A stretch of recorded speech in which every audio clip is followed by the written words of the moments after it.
I woke to smoke filling my bedroom at 2:43 a.m. Racing to my window, I discovered fresh nails driven through the frame into the wall. My parents' voices drifted from downstairs, calm and unhurried. I pounded on the glass as flames licked under my door. Through the smoke, I saw my father's truck blocking the driveway, positioned perfectly to prevent fire trucks from reaching the house. My mother's garden hose lay cut in pieces across the lawn. 3 weeks before that terrifying night, everything in my life changed with a single piece of misdelivered mail. I was sorting through the day's delivery when I noticed an envelope from Protective Life Insurance Company addressed to my parents, Catherine and Thomas Walsh. The corner was torn and curiosity got the better of me. Inside was a policy document that made my blood run cold. $1 million life insurance policy with my name on it, Vane Walsh, taken out when I turned 18. I was 26 now, which meant they'd been paying premiums for 8 years without ever mentioning it. The beneficiaries were listed clearly: Catherine Walsh and Thomas Walsh, with a special clause highlighted in yellow marker, indicating double payout for accidental death. My hands trembled as I photographed every page with my phone. This wasn't normal. Parents didn't secretly insure their adult children for such massive amounts. The monthly premium was $800, a significant sum for my parents, who constantly complained about money. That evening at dinner, I decided to confront them. My mother was serving her famous pot roast, my father reading his tablet at the table like always. I placed the envelope between them. "This came today," I said, watching their faces carefully. My mother's fork paused midway to her mouth. My father's jaw tightened almost imperceptibly. They exchanged a quick glance before my mother set down her fork with practiced calm. "Oh, it's just prudent financial planning, sweetheart." Catherine said, her voice honey-sweet as always. "All responsible parents do this." $1 million, I pressed, with double indemnity for accidental death. Thomas folded his tablet cover with deliberate slowness. "Insurance is about preparing for worst-case scenarios, Vane. Would you rather we be financially ruined if something happened to you? But you never told me about it." "Because young people worry unnecessarily about these things," my mother interjected. "We didn't want to burden you with morbid thoughts." Their explanations sounded rehearsed. I noticed how my mother's fingers drummed against the table hertel when she was nervous. My father kept glancing at the policy document like he wanted to snatch it away. "How can you even afford $800 a month?" I asked. "We manage," Thomas said curtly. "Your mother's very good with budgets." The conversation ended there, but I couldn't shake the feeling that something was terribly wrong. That night, I heard them talking in hushed tones through my bedroom wall. I pressed my ear against it, catching fragments. "She knows too much now," my mother's voice. "We stick to the timeline," my father responded. "Nothing changes." I started documenting everything after that. I downloaded a voice recording app, keeping my phone hidden in my pocket during conversations. Their behavior shifted subtly. They began asking strange questions about my health, whether I'd been sleeping well, if I ever took anything to help me sleep. "You look tired, honey," my mother would say, studying my face with unusual intensity. "Maybe you should try some melatonin. I bought some at the pharmacy." "I sleep fine." I'd respond, though in truth I'd barely slept since finding that policy. My father suddenly became interested in my work schedule at the marketing firm downtown. "What time do you usually leave the office? Do you ever work late? Does anyone walk with you to your car?" One morning, I found them in my room installing new smoke detectors. My mother held a ladder while my father worked on the ceiling. The old ones were recalled. Catherine explained when I demanded to know what they were doing. "Faulty sensors. We want you to be safe." But I noticed the old detectors looked perfectly functional in the trash. The new ones had a small red light that blinked every few seconds. When I researched the model number online, I couldn't find any record of it existing. My paranoia grew with each passing day. I started taking photos of everything: my room, my car, even my food before eating it. I backed up everything to a cloud account they didn't know about using a friend's email address. A week after the insurance discovery, my mother suggested I get a checkup. "When was your last physical, sweetheart? It's important to stay on top of your health." I'm fine, I insisted. But you've been looking pale, and you barely touched dinner last night. I'd stopped eating their cooking, claiming I was trying a new diet. In reality, I'd been buying my own food-keeping protein bars and sealed water bottles hidden in my room. The house felt different now, like a cage, slowly tightening around me. Every creak in the night made me bolt upright. Every concerned look from my parents felt like a threat. I started researching accidental death statistics, finding that house fires were one of the most common causes. 3 days before the fire, my father brought home a space heater, claiming my room seemed cold. I refused it, saying I preferred blankets. His face darkened in a way I'd never seen before. "We're just trying to take care of you, Vane," he said, his voice carrying an edge that made my skin crawl. I knew then that whatever they were planning was coming soon. I just didn't know how soon or how thoroughly they'd prepared for it. 2 weeks before the fire, a certified letter arrived that would accelerate my parents' timeline in ways I couldn't have imagined. I was homesick from work with a genuine cold when the doorbell rang.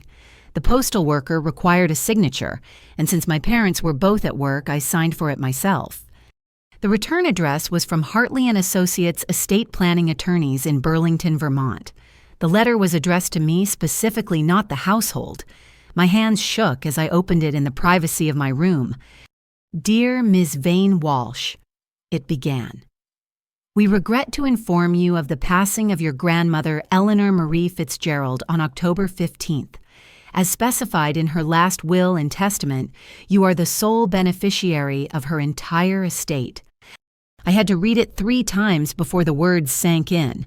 My grandmother, Eleanor, who my parents told me died when I was 16, had actually been alive all these years. The letter detailed an estate worth approximately $3 million, including a house in Vermont investment accounts and a collection of valuable antiques. The most shocking part came in the second paragraph. Mrs. Fitzgerald's will specifically states that under no circumstances are Catherine Walsh or Thomas Walsh to receive any portion of this inheritance, citing past transgressions and unforgivable actions as her reasoning. A sticky note was attached to the second page, written in shaky handwriting. "My dear Vane, I'm sorry for the years of silence. Your parents told me you wanted nothing to do with me, but I never believed them. I've waited, hoping you'd reach out. Since that day never came, I'm ensuring you'll have the freedom I couldn't give you in life. Use this well. Question everything. Love, Grandma Eleanor."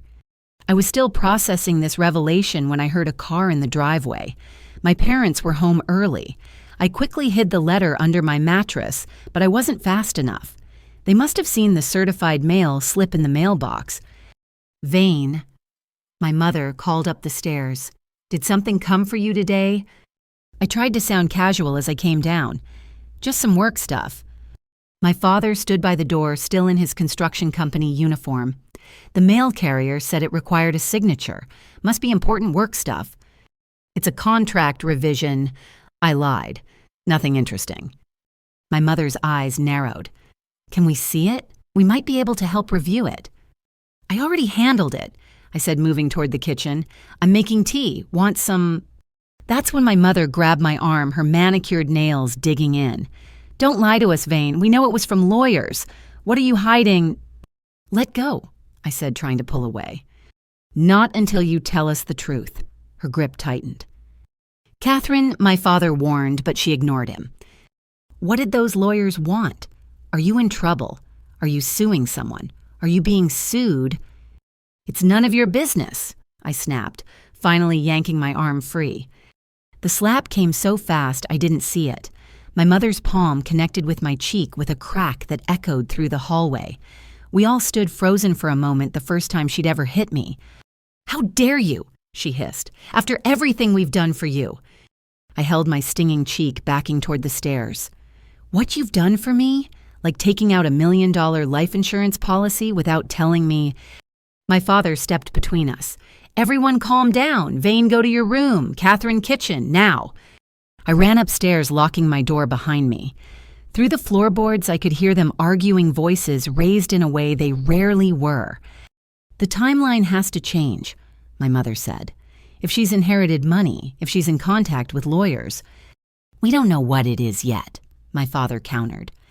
You think it's coincidence certified mail from attorneys right now? Lower your voice. She's going to leave Thomas, and if she leaves, we lose everything. 8 years of premiums, all that planning. Then we move faster. How much faster? Days, not weeks. My blood turned to ice. I pressed my phone against the floor, recording everything. Their voices dropped to whispers, but I caught fragments. Make it look natural. The space heater. Check the windows. Garage placement. That night, I couldn't sleep. I pulled out the letter again, studying every word. $3 million. Freedom. But also a target on my back now. I needed to learn more about why Grandma Eleanor cut my parents out of her will, what these past transgressions were. I searched online for her obituary, finding it in a Vermont newspaper. It mentioned she died peacefully in a nursing home, survived by one granddaughter. No mention of my parents at all. The photo showed a woman with kind eyes and silver hair holding a cat. I had no memories of her past age 6. The next morning, my parents acted like nothing had happened. My mother made pancakes, all smiles, though the bruise on my cheek told a different story. I'm sorry about yesterday, she said, not meeting my eyes. I just worry about you. What really happened to Grandma Eleanor? I asked suddenly. Both my parents froze. What brought that up? My father asked carefully. I've been thinking about family lately. You said she died when I was 16, but I don't remember a funeral. It was a small service, my mother said. You were going through a difficult time. We thought it best not to upset you further.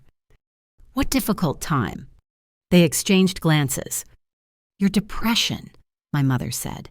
Don't you remember after that boy broke up with you? I had no memory of any serious boyfriend at 16, certainly none that would cause depression severe enough to miss my grandmother's funeral. But I nodded, filing away another lie. Over the next few days, I searched the house when they were at work looking for any information about my past. In a filing cabinet in the basement, I found a folder marked Legal Documents. My hands trembled as I opened it. Inside was my birth certificate, but it wasn't what I expected. The parents listed weren't Catherine and Thomas Walsh. The names were Jennifer and Michael Crawford, and under cause of death for both house fire. I was adopted. My entire life was built on lies. The documents showed my parents received a payment of $50,000 from the state after adopting me, some kind of settlement related to my birth parents' deaths. They'd taken me in when I was 2 years old. Suddenly, so many things made sense. Why I looked nothing like them, why we had no extended family, why they seemed to know so little about my early childhood when I asked questions. I photographed everything, my mind reeling. My real parents died in a house fire. Now my adoptive parents were planning another one. The coincidence was too horrible to be chance. That evening at dinner, I watched them with new eyes. These weren't my parents. They were strangers who'd been paid to take me in, who'd insured me like property, who were now planning to cash in their investment. Eat your soup, dear, my mother urged. It's getting cold. I pushed it away. I'm not hungry. You need to keep your strength up, she insisted. You're looking thin. My father watched me over his glasses. Is something troubling you, Vane? Yes, I wanted to scream. You're planning to kill me like my real parents died in a fire for money. Instead, I stood. I'm going to bed early. As I climbed the stairs, I heard my mother whisper, "She knows something." "Then we do it tomorrow night," my father replied. But tomorrow night never came. Because that night, everything accelerated beyond even their careful planning. The morning after discovering I was adopted, I called in sick to work again. My supervisor was getting frustrated, but I needed answers before it was too late. I drove to the one person who'd known me longest besides my parents, Dr. Sarah Martinez, my pediatrician from childhood through high school. Her clinic was in the older part of town, a small brick building with a faded mural of cartoon animals on the side. The receptionist recognized me immediately. "Vane Walsh. It's been years. Are you feeling all right?" "I need to see Dr. Martinez," I said. "It's urgent." She's with a patient, but I can squeeze you in after. I waited in the familiar waiting room surrounded by the same toys and books from my childhood. 20 minutes later, Dr. Martinez emerged, her silver-streaked hair pulled back in the same bun she'd worn for decades. Vain. Her face showed surprise, then something else. Relief. Come with me. She led me not to an exam room, but to her private office, closing and locking the door behind us. The walls were covered with children's drawings and thank you cards from decades of patients. "I've been waiting for you to come," she said, settling behind her desk. "Part of me hoped you never would, that I was wrong. But another part—" "Sit down, please." "You've been waiting for me." She pulled out a key from around her neck and unlocked a filing cabinet. "I need to show you something, but first tell me why you're here." "I think my parents are planning to hurt me." I said, the words tumbling out. "They have a life insurance policy, and I found out I'm adopted and my real parents died in a fire." Dr. Martinez held up her hand. "Your real parents' death wasn't an accident." The room spun. "What?" She pulled out a thick file with my name on it, plus a small external hard drive. "I've been documenting everything since you were 3 years old when your parents first brought you to me. Look." She opened the file, revealing medical records photos and detailed notes. The first photo showed a small girl with bruises on her arms in the distinctive pattern of adult finger marks. "You were 3, she said softly. "Your mother said you fell off a swing, but those are grip marks, Vane. Someone held you hard enough to bruise." She flipped through more records. A burn on my shoulder at age 4, allegedly from touching a hot stove I couldn't have reached. A fracture in my wrist at 5 from falling downstairs when our house only had 1 story. Poisoning symptoms at age 6 from accidentally eating berries in a yard that had no berry bushes. "I started documenting everything," Dr. Martinez continued, "taking extra photos, keeping detailed notes. Your injuries were always just below the threshold that would trigger automatic investigation, and they always had plausible explanations." "Why didn't you report it?" Her face darkened. "I did. 3 times. Your mother worked for Child Protective Services. Did you know that every report I filed disappeared? The first time she came to my office and explained how mistaken I was, how devoted they were to you. The second time, I received notice that I was under investigation for insurance fraud. The charges were dropped, but the message was clear." She plugged in the hard drive and turned her computer screen toward me. "The third time, I was smarter. I installed security cameras in my exam rooms, completely legal for medical documentation. Watch this." The grainy footage showed a younger me, maybe 8 years old, sitting on the exam table with a clearly broken finger. My parents stood on either side. "Now remember, sweetheart." My mother's voice came through the speakers. "You tripped over Daddy's tools in the garage. You put your hand out to catch yourself." "But Mommy, you said not to lie," young me protested. My father gripped my shoulder. "This isn't lying. Sometimes we remember things wrong. You tripped over tools. Say it." "I tripped over tools," I repeated in a small voice. "And how did Daddy's tools get in the middle of the garage floor?" my mother prompted. "Because I was playing and knocked them over when I wasn't supposed to be there." "Good girl. And what happens if you tell the story wrong?" Young me's voice dropped to a whisper. "The bad people take me away forever." Dr. Martinez paused the video. I felt sick watching my younger self parrot their lies. "There are hours of footage like this," she said. "They coached you before every visit, threatened you with being taken away, made you believe you were clumsy and accident-prone." She showed me more videos, more injuries, more coaching sessions. The pattern was undeniable. These weren't accidents or discipline gone too far. This was systematic, calculated abuse designed to stay just under the radar. 6 months ago. Dr. Martinez continued, "Your mother came to see me, not for medical reasons. She wanted to know about drug interactions, specifically which combinations could cause heart failure without leaving obvious traces. She said she was writing a mystery novel." "Oh, God." I gave her false information, harmless combinations. But Vane, she also asked other doctors. Dr. Patel told me she asked him about insulin overdoses. Dr. Kim said she inquired about antifreeze poisoning, claiming she was concerned about pets accidentally ingesting it. My hands shook as she handed me a USB drive. Everything's on here. Medical records, videos, my personal notes, correspondence with other doctors. I've been waiting, hoping you'd come before they killed me. She nodded grimly. Your case haunted me. The systematic nature of it, the patience. Most abusers escalate quickly, but your parents played a long game. I think they've done this before. My real parents, I whispered. You said their death wasn't an accident. I spoke with the fire investigator from that case years ago off the record. He always suspected arson but couldn't prove it. The fire started in multiple locations simultaneously, no accelerant found, but the pattern suggested someone who knew exactly how to make it look electrical. Your adoptive father worked construction in that area at the time. They killed my parents to get me. The state paid them to take you in. Traumatized toddler, no living relatives found sympathetic case. $50,000 plus monthly subsidies until you turned 18. Then they took out the life insurance. Everything clicked into place with horrible clarity. They'd murdered my parents, taken me for the money, spent years establishing a pattern of accidents, and now planned to complete their investment with my death.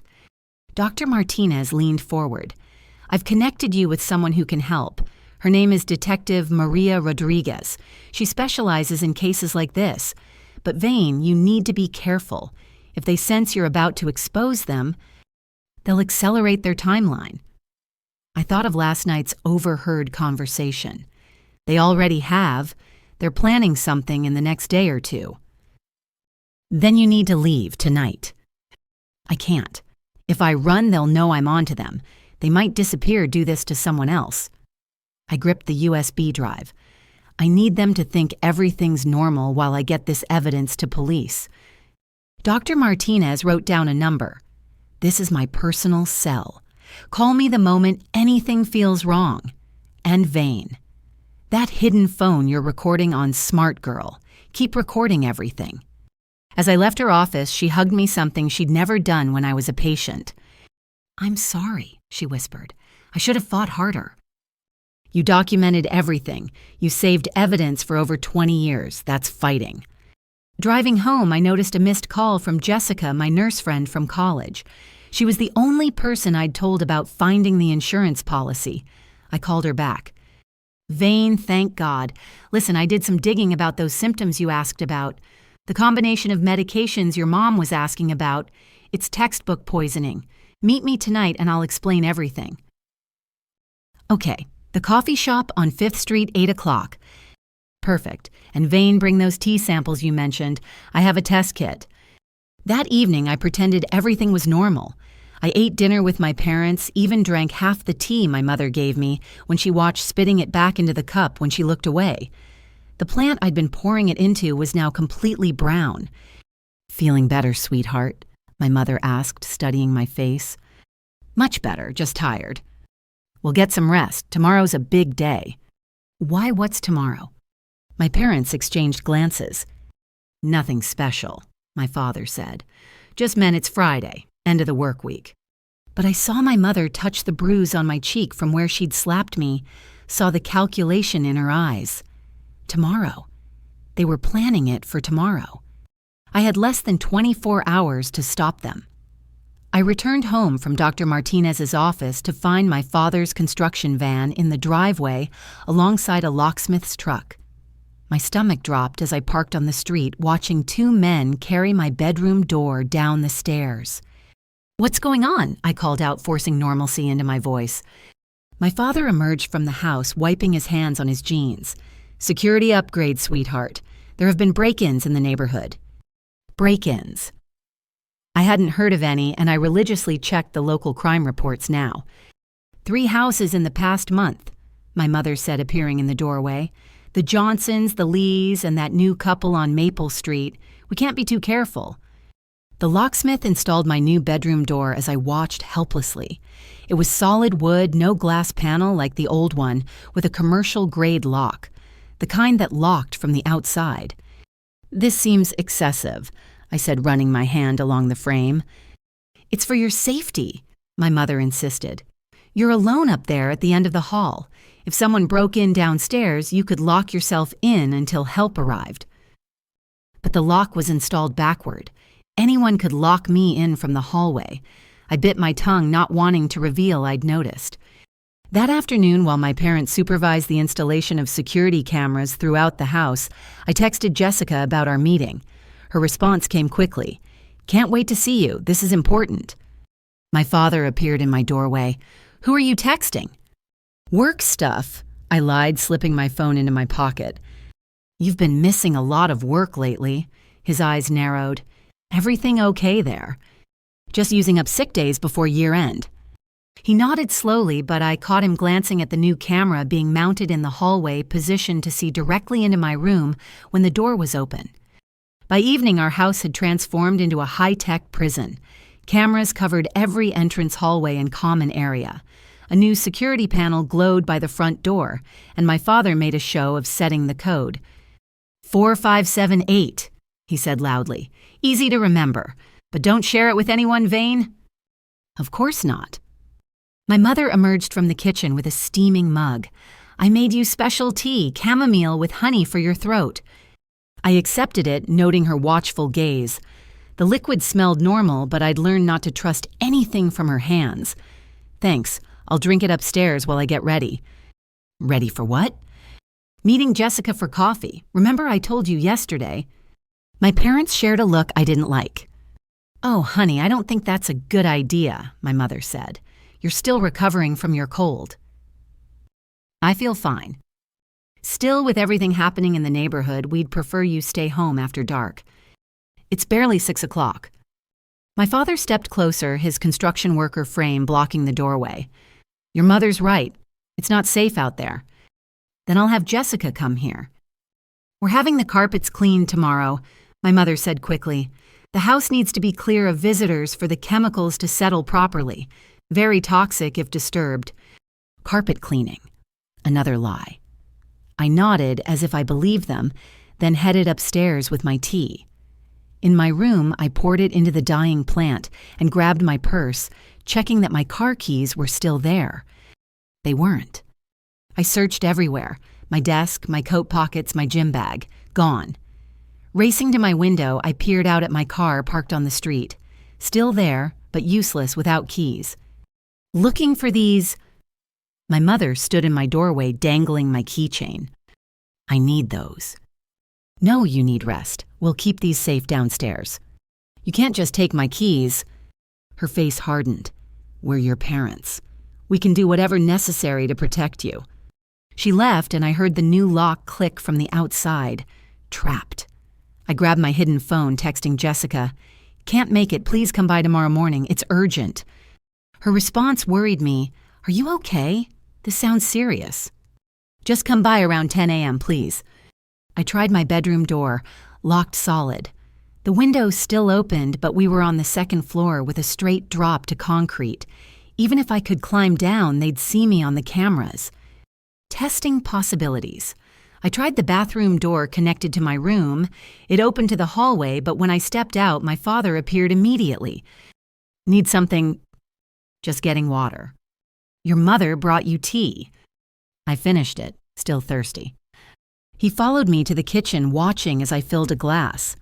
The house felt different now, charged with tension. Every exit had a camera. The security panel showed all doors and windows armed. "Back to bed now," he said, escorting me upstairs. This time, I heard him lock both my bedroom door and the bathroom door from the hallway. Full lockdown. I spent hours testing every possibility. The windows opened, but not wide enough to fit through. The heating vents were too small. The attic access in my closet had been sealed years ago. My main phone had no signal, probably jammed, but my hidden phone still worked on cellular data. Around midnight, I heard footsteps and muffled voices. Peeking under my door, I saw shadows moving. The sound of power tools echoed from downstairs. What were they doing now? I recorded everything on my hidden phone, whispering observations. December 14th, 12:17 a.m. Construction sounds from first floor. Parents active despite late hour. Cannot determine specific activity. The sounds continued for 2 hours, hammering, drilling, occasional curses from my father. Finally, silence fell. At 3 a.m., I woke to test my door again, still locked, but now I smelled something odd. Fresh paint, no different. Chemical, like the sealant my father used in construction. Morning came slowly. At 7, my mother unlocked my door, all smiles. "Good morning, sweetheart, sleep well." "Fine." I lied, noting the dark circles under her eyes. She hadn't slept either. "Breakfast is ready. French toast your favorite." I followed her downstairs, freezing at what I saw. Bars now covered every ground floor window, painted white to match the trim, but unmistakably prison-like. The back door had a new deadbolt requiring a key from both sides.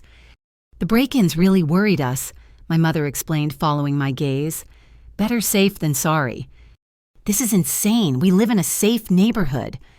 Not anymore, apparently. She guided me to the kitchen table where my father sat reading his tablet. "Morning, princess," he said without looking up. "Eat hearty. Big day today." "What's today?"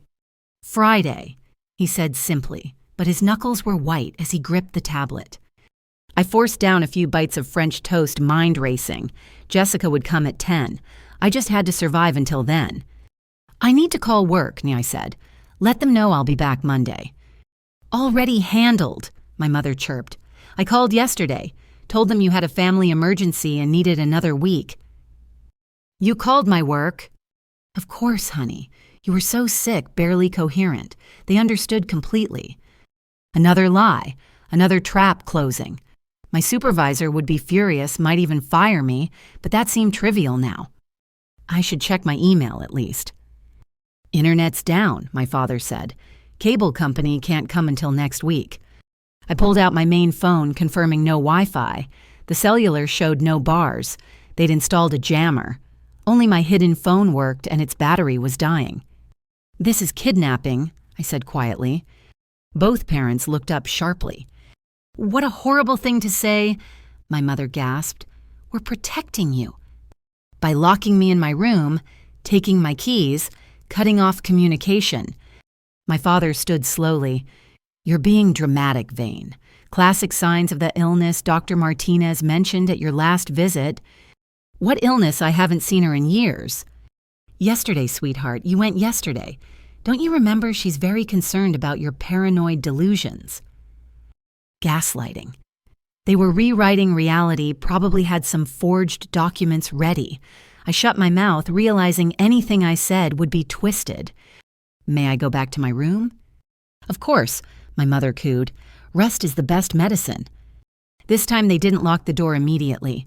I heard them in the hallway whispering urgently. Phrases drifted through: "Tonight, an accelerant in place, an alibi confirmed." Tonight. Whatever they planned would happen tonight.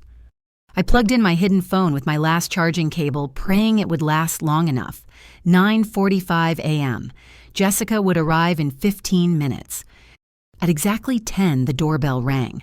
I rushed to my window, seeing Jessica's blue Honda in the driveway. Relief flooded through me. Help had arrived.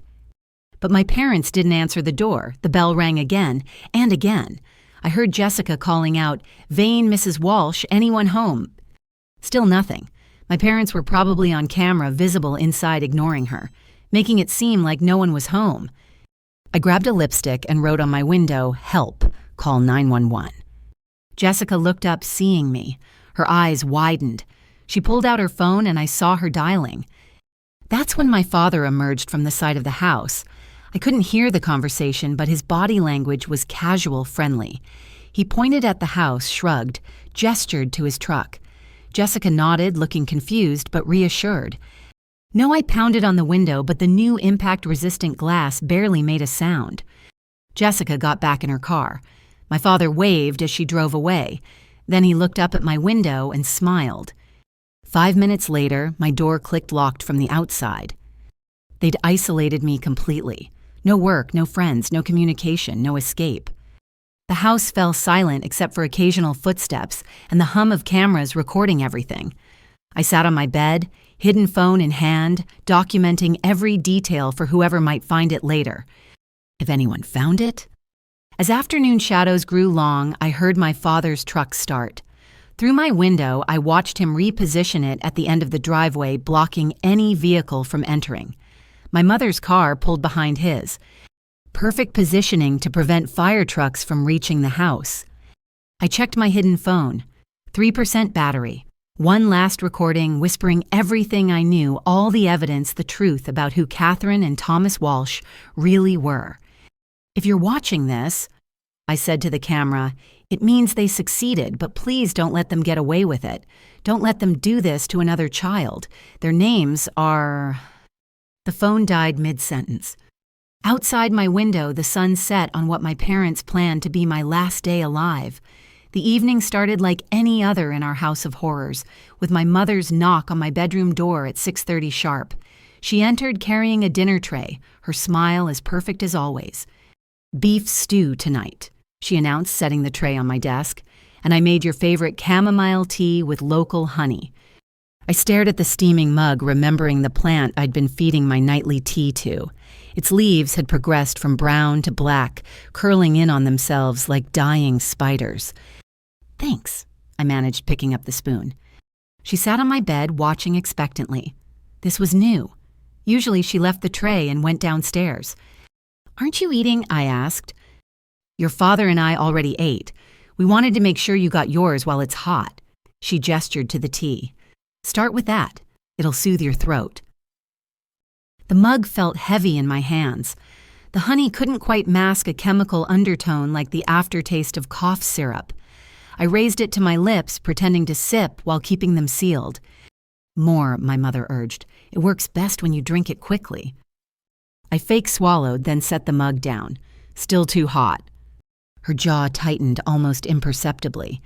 "It's the perfect temperature, Vane. I tested it myself." My tongue's sensitive today. We sat in tense silence as I picked at the stew, taking small bites that I could easily pocket in my cheek when she looked away. The meat tasted normal, but I couldn't risk it. "You know," she said conversationally, "antifreeze has such an interesting history. Did you know it was discovered by accident? A French chemist was trying to create a different compound entirely." My blood chilled. "That's random." "Oh, I've been researching it for the mystery novel I'm writing. The protagonist uses it to poison her cheating husband. Fascinating how it metabolizes in the body. First it seems like flu symptoms, then organ failure sets in." She was telling me exactly how she planned to kill me. "Sounds dark," I managed. "The best mysteries are. Drink your tea before it gets cold." I lifted the mug again, tilting it against closed lips. A drop touched my tongue, sweet and wrong. I forced myself not to gag. "All of it," she insisted. "I will. Could I have some privacy to eat?" "I'll wait." This was it. The standoff. I couldn't fake drink an entire mug under her watchful eyes. Think Vane. Think. "Actually," I said, standing suddenly, "I need to use the bathroom first." "After you finish your tea." "Mom, I really need to go, unless you want me to have an accident." She sighed but stood. 5 minutes. Then you're finishing everything on that tray." The moment she left, I grabbed the mug and ran to my bathroom. Half went down the toilet, the rest I poured into an empty shampoo bottle I'd been saving for exactly this purpose. Evidence. I refilled the mug halfway with water from the tap, swishing it to distribute any remaining residue. Back at my desk, I took a real sip of the diluted mixture. Even watered down, it tasted wrong. My stomach cramped immediately. When my mother returned, I showed her the half-empty mug. "See, drinking it." "Finish it." I drained the diluted remains, fighting nausea. She watched every swallow, then checked the empty mug. "Good girl. Now eat your stew while I clean up downstairs." The moment she left, I rushed to the bathroom and forced myself to throw up as quietly as possible.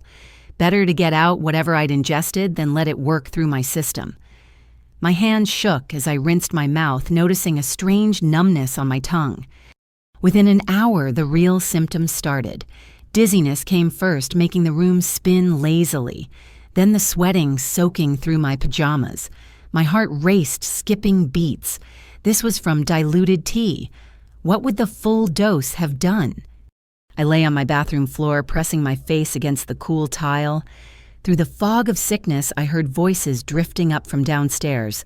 My mother on the phone, probably. Yes, she's been ill for days now.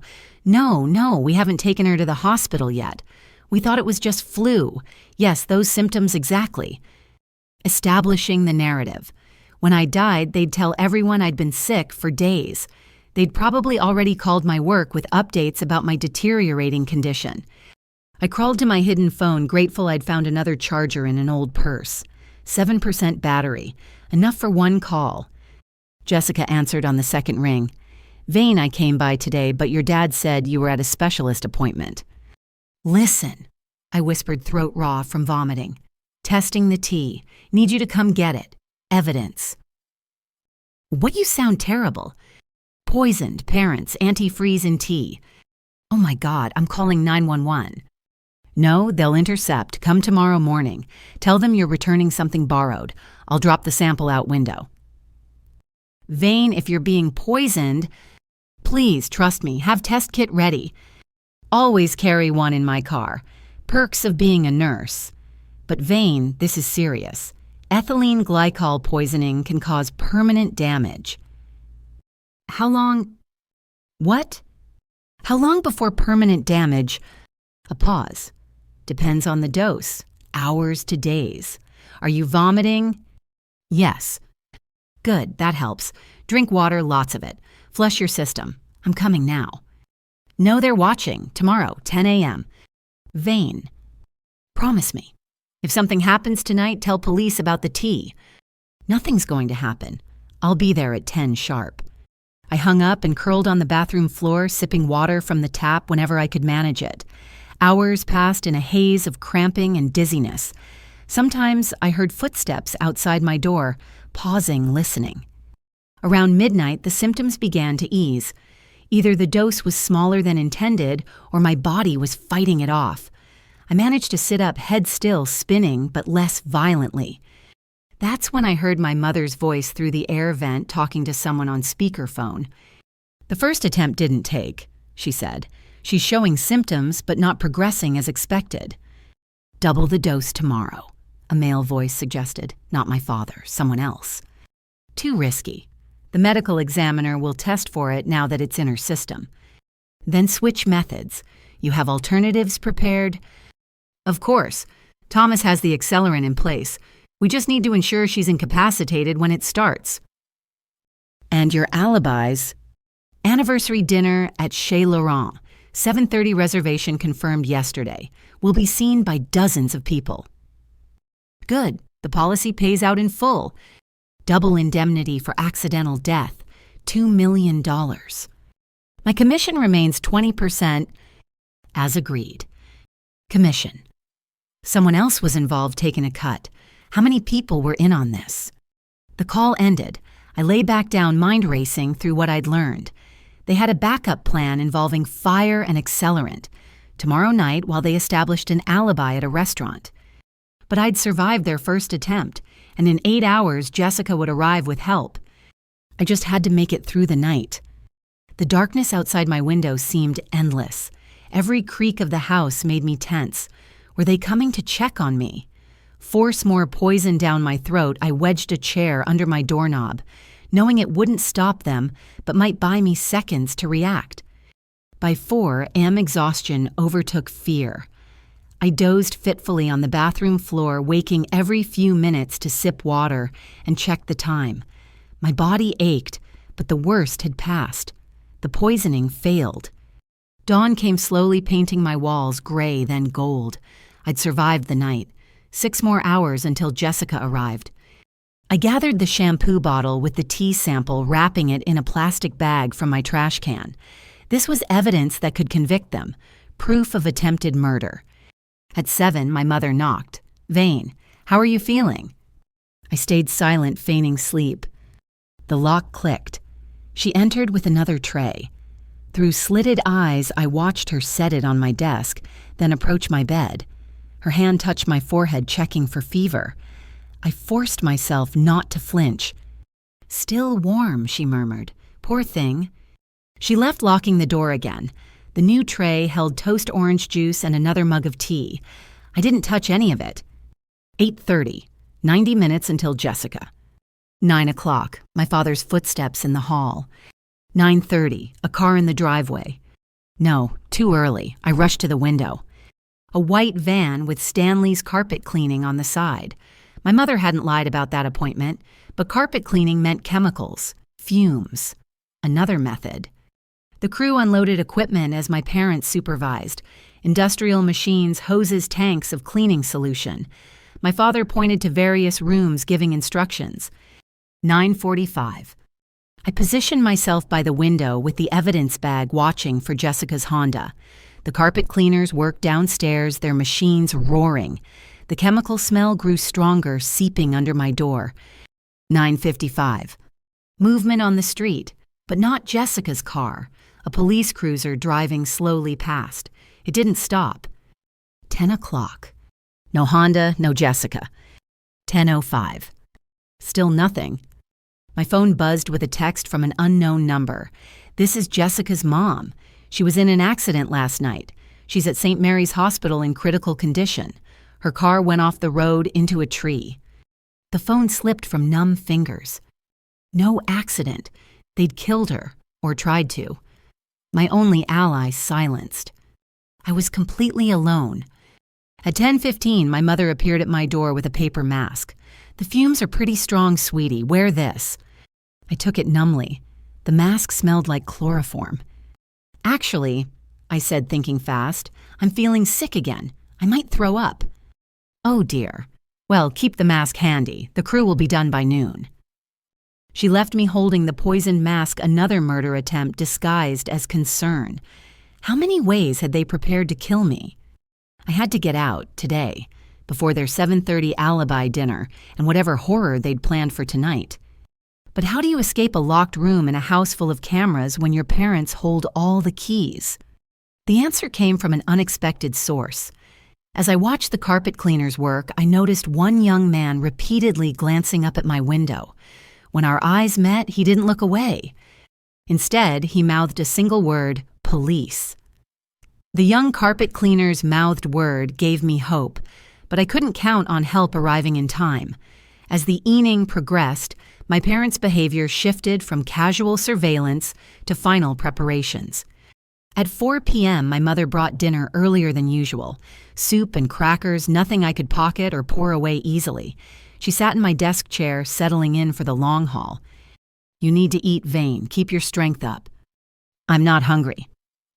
I'm not leaving until you finish everything.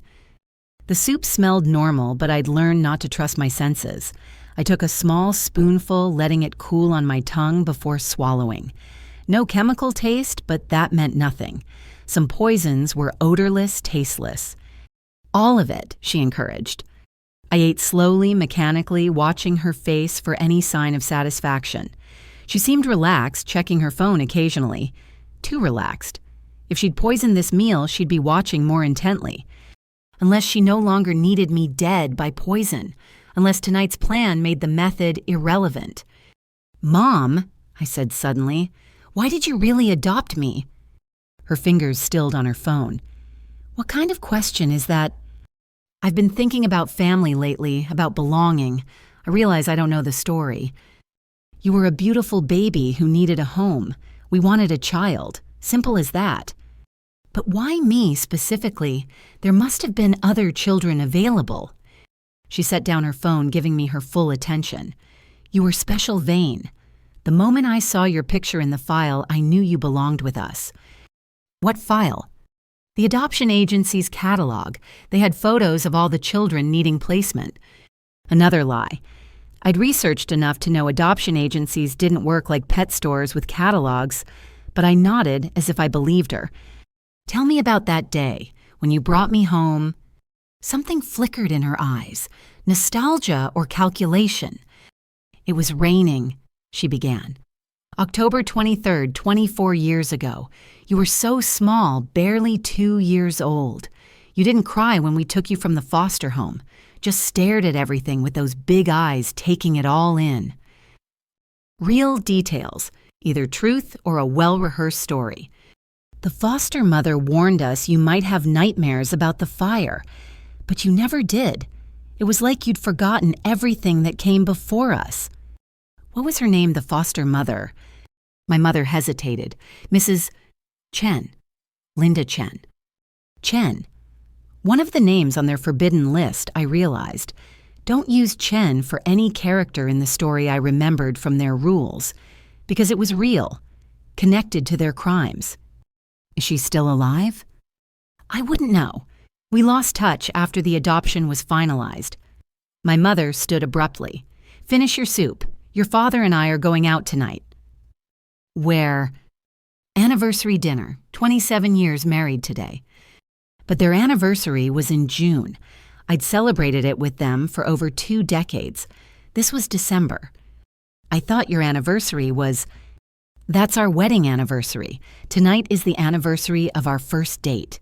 She smiled, but it didn't reach her eyes. We're sentimental like that. After she left, I did the math. 27 years ago would make their first date happen when they were supposedly in different states, according to the background information I'd found. Another lie, or maybe the only truth she'd told, the anniversary of their partnership in crime. By 6 p.m., I heard them getting ready. Dresser drawers, opening, shower, running the sounds of a normal couple preparing for a nice dinner, except for the smell of gasoline wafting up from the garage below my room. I pressed my ear to the floor, hearing my father's voice. The accelerants distributed throughout the garage rafters. It'll look like oily rags spontaneously combusted. Classic accident. And the timing mechanism, my mother asked. Set for 8:45. We'll be halfway through dessert with perfect alibis. The smoke detectors. Disabled in this wing. The ones downstairs will trigger eventually, but too late for anyone up here. They were discussing my murder like dinner plans. Casual, organized, practiced. A knock interrupted my eavesdropping. My father stood in the doorway wearing his best suit cologne, heavy in the air. Just wanted to say goodnight, Princess. Your mother and I will be back late. Have fun, I managed. He studied me for a long moment. You know, Vane, despite everything, I want you to know that in my way, I did care about you. Past tense. He was already speaking about me in past tense. Thanks, Dad. He nodded and turned to leave, then paused. Oh, I almost forgot. He pulled out a small hammer from his jacket, hefting it thoughtfully. Been meaning to fix that loose board in your window frame. Mind if I take a quick look? My heart stopped. This was it. He was going to nail my windows shut right in front of me. It's not loose, I said quickly. Better safe than sorry. He approached my window with the hammer and a handful of 3-inch nails from his pocket. I watched frozen as he examined the frame with professional interest. See these gaps. He pointed to spaces I couldn't see. Cold air gets in, wastes heating money. He positioned the first nail at the top corner where the window met the frame. 3 sharp hits with the hammer and it was embedded deep into the wood. The window wouldn't budge now. Dad, what are you doing? Winterizing. Should have done this months ago. He worked methodically, driving nails every 6 inches along the frame. Each strike felt like another bar in my cage. I counted 16 nails total, turning my only potential exit into a permanent fixture. There. He stepped back, admiring his work. Much better. You'll sleep warmer tonight. Through the glass, I could see evening falling. In less than 2 hours, the timer in the garage would trigger. Fire would climb through the walls while I pounded uselessly on windows that wouldn't open, doors that wouldn't unlock. Your mother's calling. Enjoy your evening, Vane. He left with the hammer, pulling my door shut. The lock clicked with finality. 7 p.m., 1 hour and 45 minutes until ignition. I ran my fingers along the nail heads, testing each one. Driven deep, angled to prevent removal. Even if I had tools, which I didn't, extracting 16 nails would take too long. Through my window, I watched my parents' cars pull away. My mother's sedan first, then my father's truck, maintaining the illusion they'd left separately for some reason. The house fell silent except for the ticking of my alarm clock. 7:15. I tried my main phone again, still no signal. The hidden phone showed 3% battery despite charging. They must have installed a power suppressor too slowly draining electronics. 7:30. They'd be arriving at the restaurant now, making a show of checking in with the hostess, being seated at a visible table ordering wine, establishing their presence while their house prepared to burn. I opened my window as far as the nails allowed, about 4 inches. Not enough to squeeze through, but maybe enough to be heard. I began recording on my dying phone. My name is Thomas Walsh. It's December 14th, approximately 7:35 p.m. My adoptive parents, Catherine and Thomas Walsh, have imprisoned me in my bedroom and plan to kill me tonight in a house fire. I detailed everything.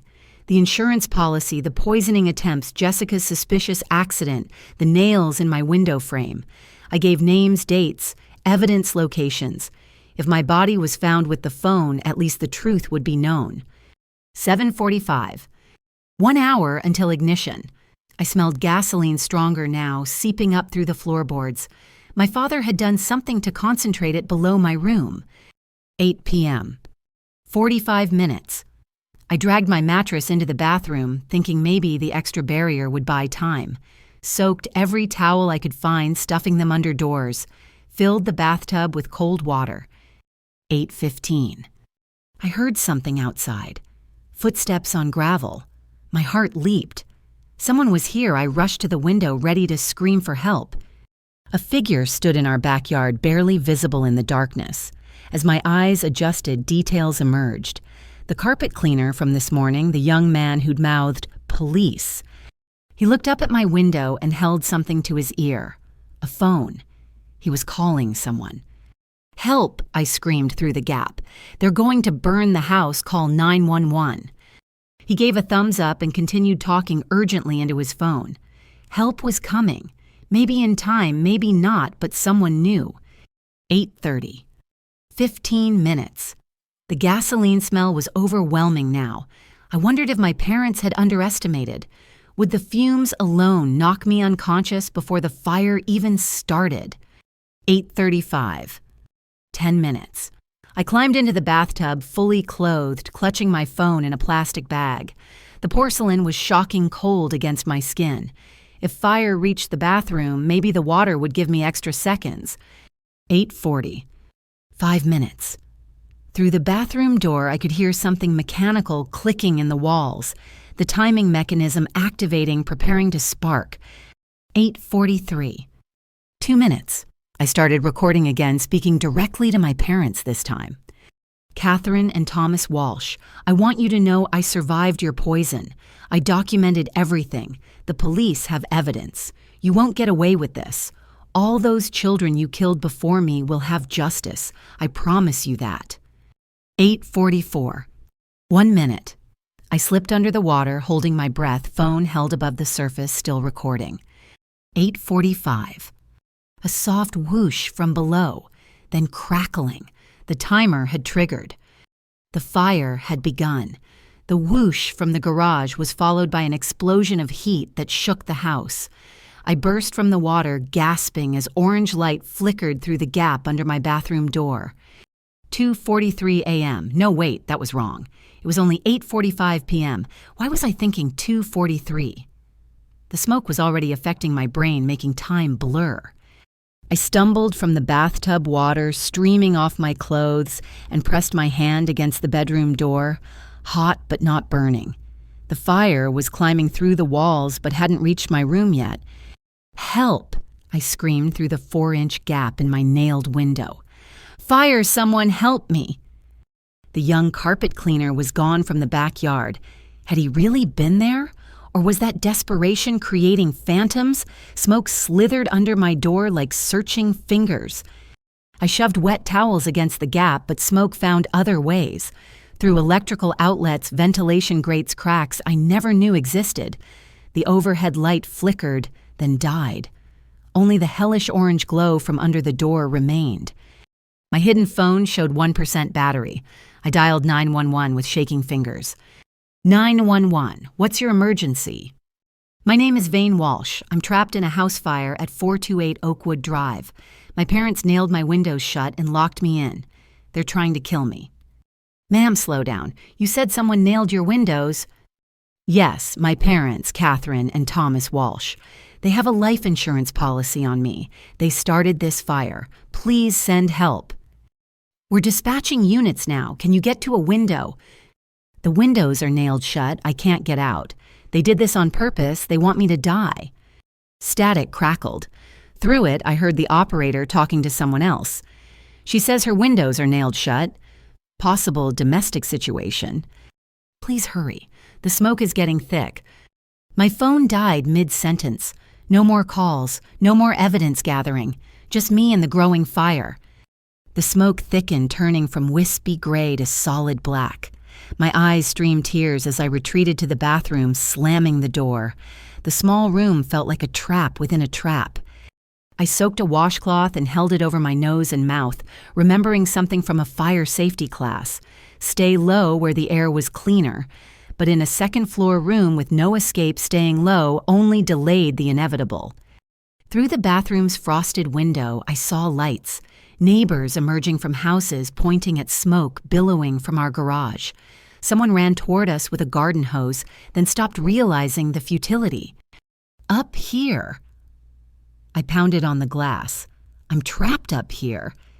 Mrs. Patterson from next door looked up, her face orange in the fire's glow. Her mouth opened in shock, and she turned, shouting to others. More neighbors gathered, all looking up at my prison window. The bedroom door exploded inward with a sound like thunder. Fire roared through, a living thing seeking oxygen. The heat hit like a physical force, driving me back against the bathroom wall. Time fragmented. I was simultaneously in the bathtub, at the window, on the floor. The smoke made everything dreamlike. Through the chaos, one thought persisted: the attic. My closet connected to an attic access panel painted shut years ago. If I could break through, maybe reach a different part of the house, maybe find breathable air. I charged through the bathroom into my burning bedroom. The heat was incredible, like opening an oven door. Flames crawled up walls across the ceiling, consuming posters and pictures I'd looked at every day for 24 years. The closet doorway flickered with heat shimmer. I dropped to my knees, crawling below the worst smoke. My clothes were still wet from the bathtub, offering seconds of protection. Inside the closet, I stood on wobbling legs and punched upward at the painted-over panel. Pain shot through my knuckles, but the panel didn't budge. I grabbed a shoe and hammered at it, paint chips raining down. The panel cracked. Another hit, and it split. I punched through the opening, splinters tearing my hands. The attic above was dark, but dark meant no fire. Yet. Behind me, something crashed. My bed collapsing, or the dresser. The fire's roar sounded like a monster feeding. I hauled myself up through the jagged opening skin, scraping on broken wood. The attic was an oven, superheated air from below, rising to collect in the peaked space. But it wasn't actively burning. I crawled across planks laid over insulation, guided by the faint light of fire showing through cracks. Every breath hurt. Every movement took enormous effort. The house groaned beneath me, structure weakening. How long before the whole thing collapsed? I reached what felt like the far end of the attic above my parents' bedroom. No access panel here, but the floorboards were already warm. Soon this would burn too. Through a gap in the boards, I saw my parents' room below, empty as expected. Their window would open, their door wouldn't be locked. If I could get down there? I stomped on the boards. They creaked but held. I jumped, putting my full weight into it. A crack appeared. Another jump, and my foot went through plaster and wood, giving way. The hole widened as I fell, landing hard on my parents' bed. Pain shot up my ankle, but I could move. Their bedroom door stood open, hallway beyond, flickering with reflected fire. But their window opened easily. No nails, no locks. Cool night air rushed in like salvation. I stuck my head out, gasping clean oxygen. "She's here," someone shouted below. "West side window." Fire trucks were arriving, having pushed past my father's strategically placed vehicle. Neighbors pointed up at me. Red and white lights painted the scene in flashing colors. I climbed onto the windowsill, looking down at a 15-foot drop to landscaping rocks. Not ideal, but better than burning. The fire hadn't reached this room yet, but smoke poured through the doorway.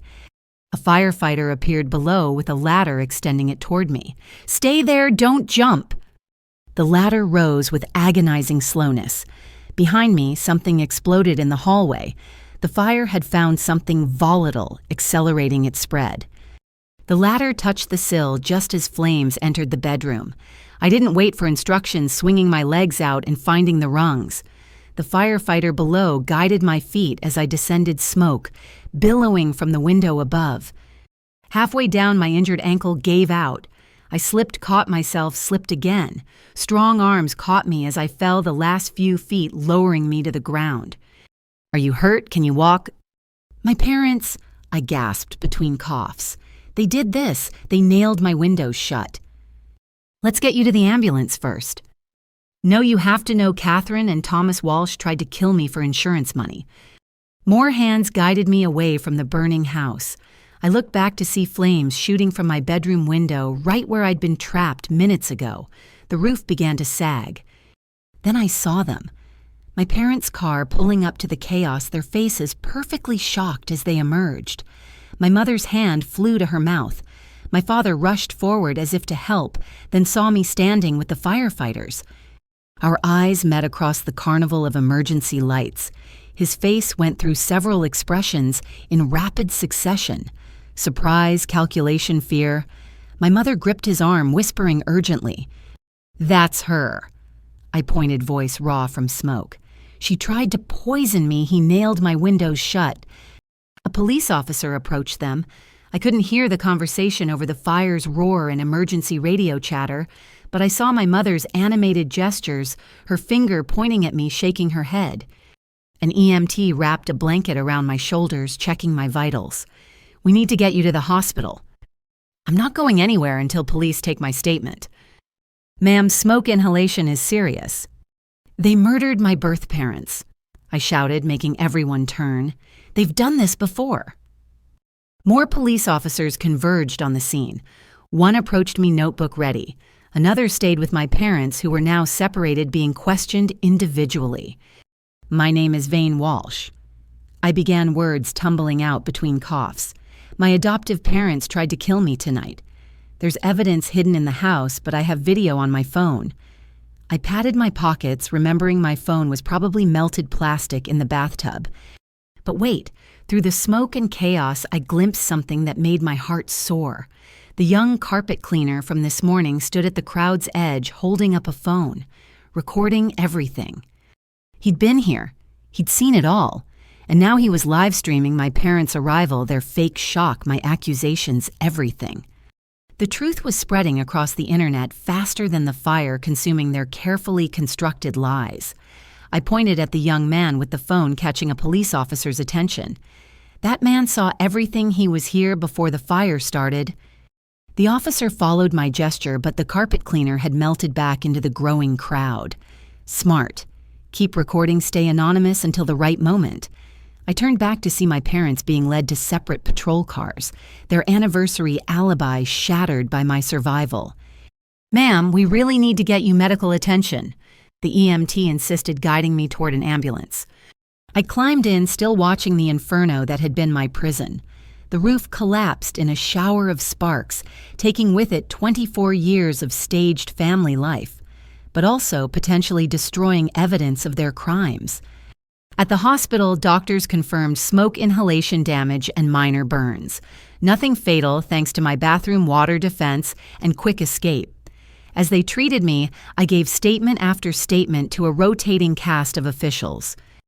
The windows in my bedroom were nailed shut from the outside. I repeated to Detective Maria Rodriguez the officer Dr. Martinez had mentioned. She'd arrived within an hour of the fire, apparently already investigating my parents.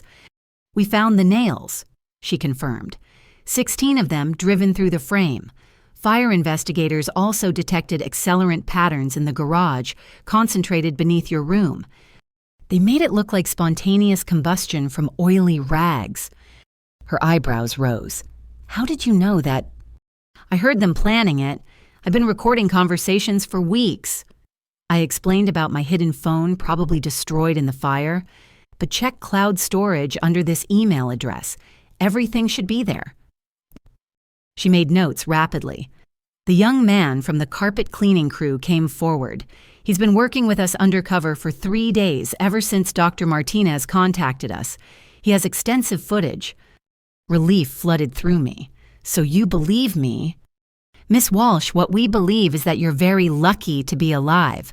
Your parents are being held pending multiple charges. But I need you to know this is bigger than just you. The other children, the ones who died before. She nodded grimly. We're reopening 6 cold cases across 4 states. Your survival and evidence might be the key to justice for families who've waited decades for answers. They kept me overnight for observation. I couldn't sleep, jumping at every sound, every flicker of light. A nurse found me at 3 a.m. standing at my window checking for nails that weren't there. It's okay, she said gently. You're safe here. But I wouldn't feel safe until I knew the full truth. The next morning, Detective Rodriguez returned with a laptop. Your cloud storage. Everything uploaded successfully, including videos from the night of the fire. Your phone was recovered from the bathtub damaged, but our tech team extracted additional data. We spent hours reviewing my evidence. Recorded conversations about insurance policies, poison research, the adoption papers, showing payment for taking me in. The detective's expression darkened with each revelation. This recording from December 10th. She said playing audio of my mother on the phone. She's talking to someone about commission rates, 20% of a $2 million policy. Someone else was involved. We traced the number. Richard Ackerman, insurance broker. He's been facilitating fraudulent policies for your parents and others like them for 15 years. He was arrested this morning. The web of evil spread wider than I'd imagined. How many children had died while this network operated?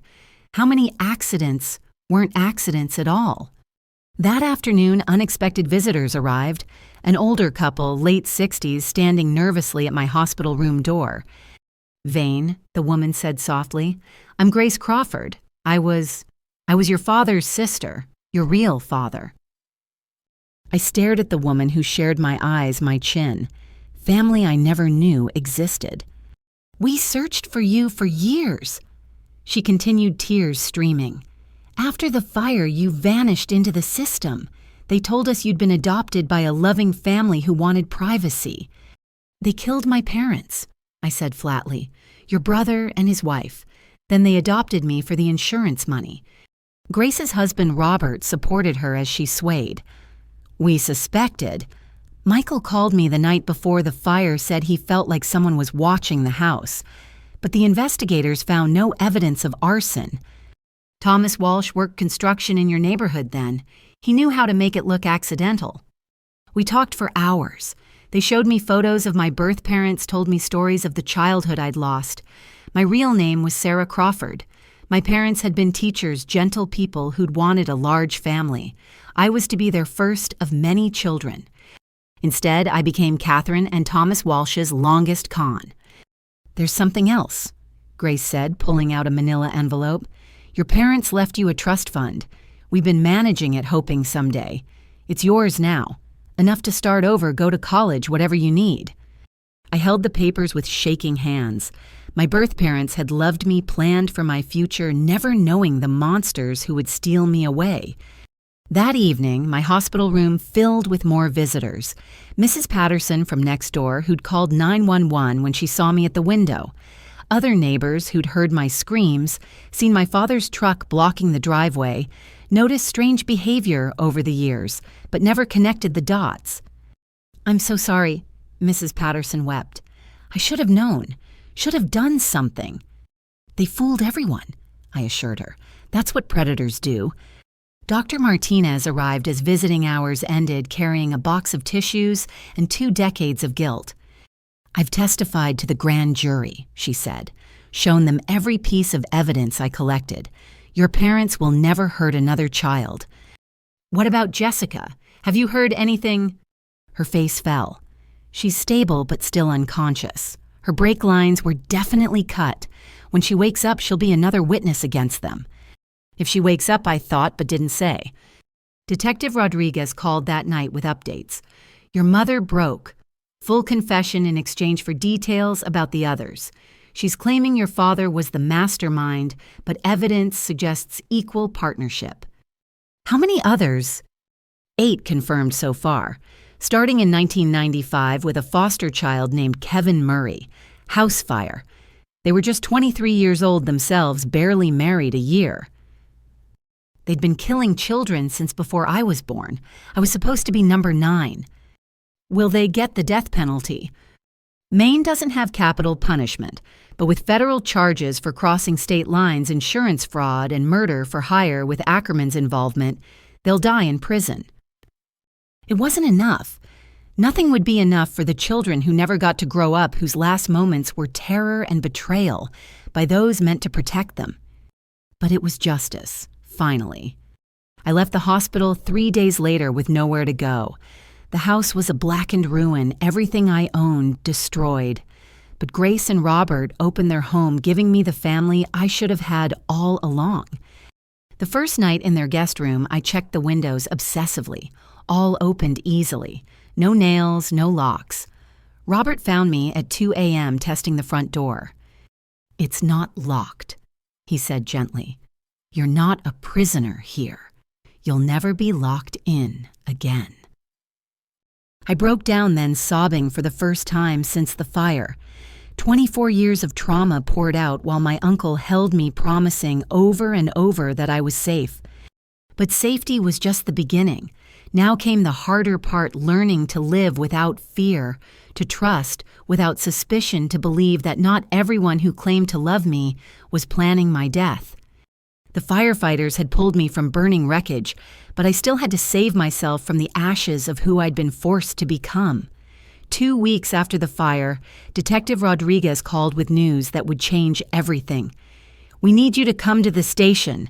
The prosecutor wants you present when we play the 911 recordings for your parents' defense team. I arrived at the police station to find a small crowd gathered outside. Journalists, true crime bloggers, and curious citizens drawn by the story that had captivated national attention. Grace and Robert flanked me as we pushed through the chaos. Vane. How does it feel to know your parents killed 8 children? Will you write a book? Do you blame yourself for not seeing the signs sooner? I kept my head down, following Detective Rodriguez into the building. The questions stung, especially the last one. Of course, I blame myself. How had I lived with killers for 24 years and not known? Inside, the prosecutor, Amanda Chen, waited in a conference room equipped with recording equipment. Through a window, I could see another room where my parents sat with their lawyers. They couldn't see me, but I could watch their reactions. Catherine had aged 10 years in 2 weeks. Her perfect suburban mom facade had crumbled, leaving a hollow-eyed stranger. Thomas stared at his cuffed hands, shoulders slumped. Their orange jumpsuits made them look exactly like what they were, common criminals. The 911 calls are crucial evidence, Amanda explained. There are 3 of them. Your initial call reporting the insurance policy concerns your call during the poisoning incident, and the final call during the fire. We also have your neighbor, Mrs. Patterson's call, and the dispatcher's recording of the fire response coordination. She pressed play. My voice filled the room, younger sounding, scared but determined. I need to report that I think my parents are planning to hurt me. They have $1 million life insurance policy on me with double indemnity for accidental death. I watched Catherine's lawyer lean forward, whispering urgently. Catherine shook her head, mouthing lies over and over. The second call was harder to hear. My voice was weaker, interrupted by obvious sounds of physical distress. Please, my parents are poisoning me. Antifreeze in my tea. I have samples. Thomas shifted uncomfortably. His lawyer took furious notes. Then came the final recording. The one that had played on news channels across the country. The one that made seasoned reporters cry. My name is Vane Walsh. I'm trapped in a house fire at 428 Oakwood Drive. My parents nailed my windows shut and locked me in. They're trying to kill me.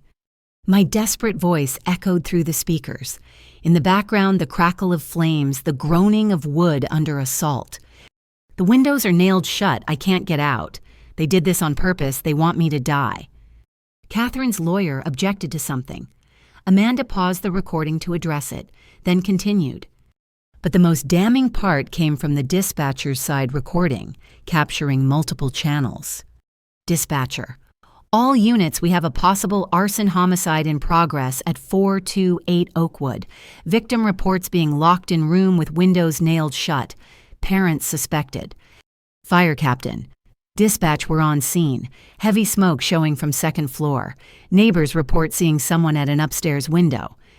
Officer Miller: dispatch: I'm with two individuals claiming to be the homeowners. They just arrived, say they were at dinner. Seem surprised by the fire. Dispatcher Officer Miller: be advised the victim named them as suspects. Catherine and Thomas Walsh. Proceed with caution. Fire captain: dispatch, we've confirmed windows are nailed shut from outside. This is a crime scene. The recording continued with coordination between units' firefighters reporting finding me, EMTs confirming my condition. Throughout it all, a deadly timeline emerged. My parents had arrived exactly when expected, their alibi dinner perfectly timed, their shock seemingly genuine until the details emerged. Amanda stopped the playback. Through the window, I saw Thomas slumped forward, head in hands. Catherine stared at the table, her mask finally cracked. There's one more recording, Amanda said quietly. From the carpet cleaner's live stream. The audio is clear. This was new to me. The young man's phone had captured everything, including my parents' arrival at the scene. Catherine's voice pitched high with performed panic. Oh my God, our house is Vane, okay. Where's our daughter? Thomas playing the desperate father. She was in her room when we left, sleeping off a cold. Did she get out? Then my voice cutting through their performance. That's her. She tried to poison me. He nailed my windows shut. The recording captured the subtle change in their demeanor, the split second of shock before returning to their roles. Catherine's too quick pivot to concern Thomas's calculated step backward from the police. Most damning was a whispered exchange the phone barely caught. Thomas: she got out. Catherine: shut up, act normal. Thomas: the plan. Catherine: is done. Lawyer, now. Amanda turned off the recording. Mr. and Mrs. Walsh, your attorneys have heard the evidence. The grand jury has already indicted based on these recordings and the physical evidence. We're prepared to seek life without parole for each count of murder. 8 children before Vane plus her attempted murder, plus Jessica Hernandez's attempted murder. Through the window, I watched Catherine's lawyer whisper urgently. She shook her head violently at first, then gradually stilled. Thomas and his lawyer were already in deep discussion.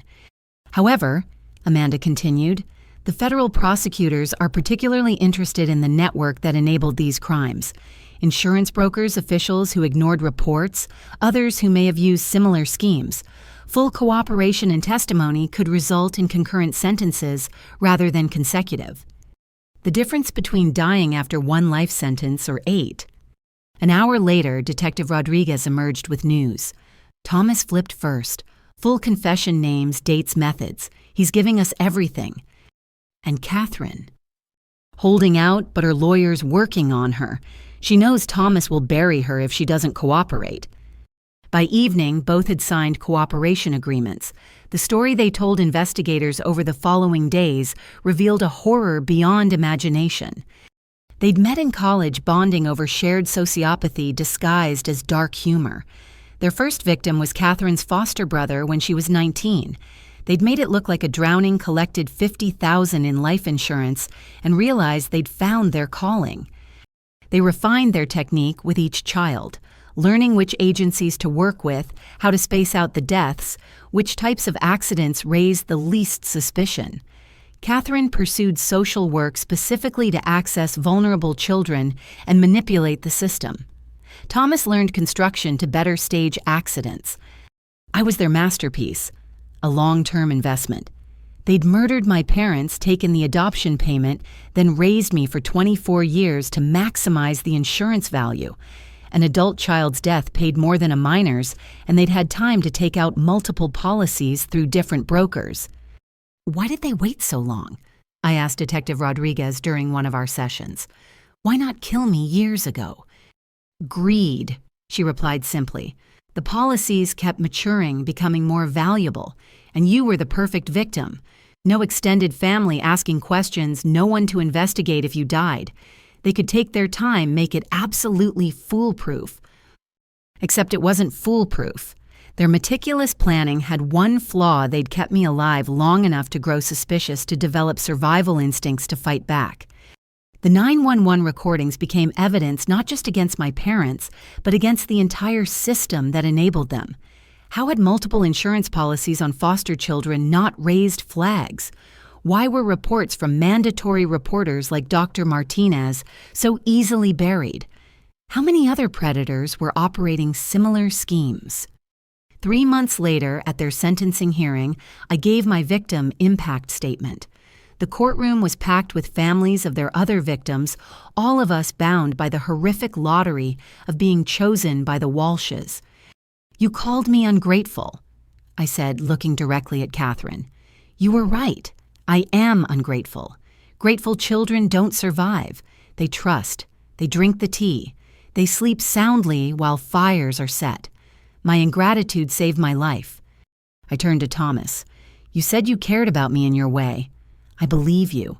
You cared about me the way a farmer cares about livestock, keeping me healthy enough to bring the best price at slaughter. The judge sentenced them to 8 consecutive life terms each, plus additional federal time. They would die in prison, hopefully afraid every night that someone might lock their cell doors and set a fire. As they led my parents away, Catherine turned back one last time. Our eyes met across the courtroom. For just a moment, her mask dropped completely, and I saw the empty void where a soul should have been. Then she was gone, and I could finally begin to breathe. Outside the courthouse, the media waited with their questions and cameras, but this time I was ready. My name is Sarah Crawford, I said, using my birth name publicly for the first time. I was stolen, but I survived, and now I'm going to make sure no child goes through what I and the others did. Thank you. Grace took my arm, and we walked away from the courthouse, from the cameras, from the 24-year nightmare that had been my life as Vane Walsh.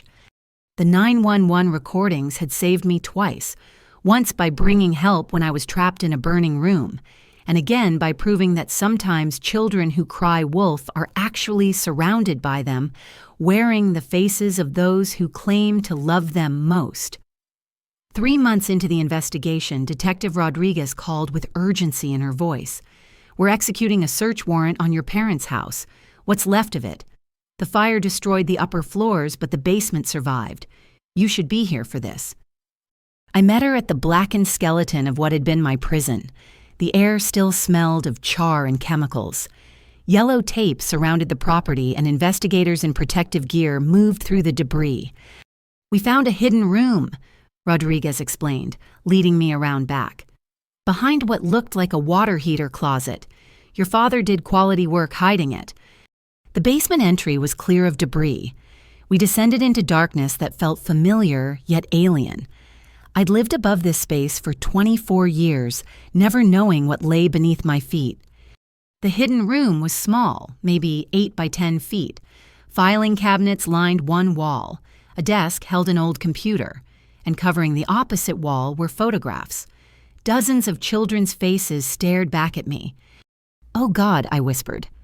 "We've identified 6 so far," Rodriguez said gently.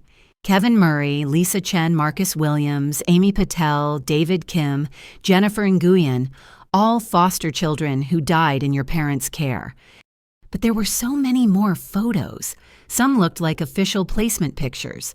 Others were candid shots of children playing, eating, sleeping, unaware they were being cataloged for death. An FBI evidence technician worked on the computer. Password protected, but we'll crack it. The filing cabinets are a goldmine, though. I moved closer to the photographs drawn by terrible fascination. Some children smiled brightly. Others looked wary, already learning not to trust. A few were babies so young they never had a chance to understand danger.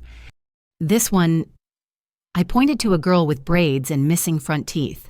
She looks familiar. Rodriguez checked her notes. No identification yet on that one. But I knew her. Something about those eyes, that defensive posture. Where had I seen her? The filing cabinets revealed meticulous records, insurance policies, medical forms, correspondence with agencies. Each child had their own folder, their life reduced to paperwork and profit calculations. "Look at this," the technician said, holding up a folder marked with my name. Inside were documents dating back before my birth, photos of my parents' house, their work schedules, notes about their routines. They stalked my birth parents, I realized, planned everything.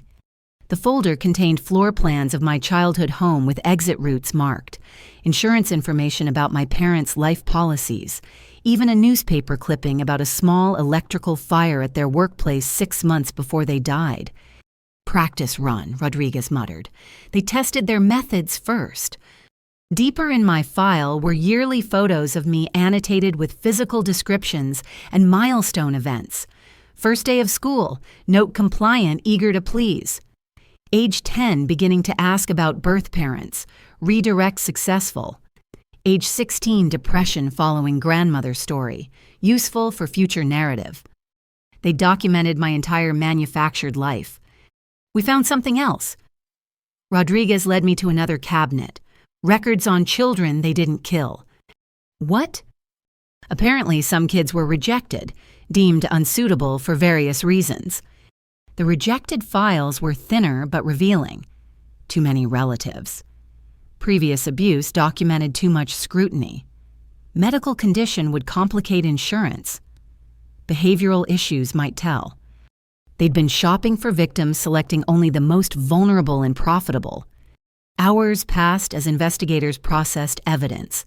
I sat on the basement stairs, numb from revelations. Then something in my peripheral vision caught my attention. A file had fallen behind a cabinet, yellow with age. "There's something back there," I called out. An agent retrieved it, whistling low. "This is old, 1989. The file was labeled Practice Family, Eleanor Fitzgerald.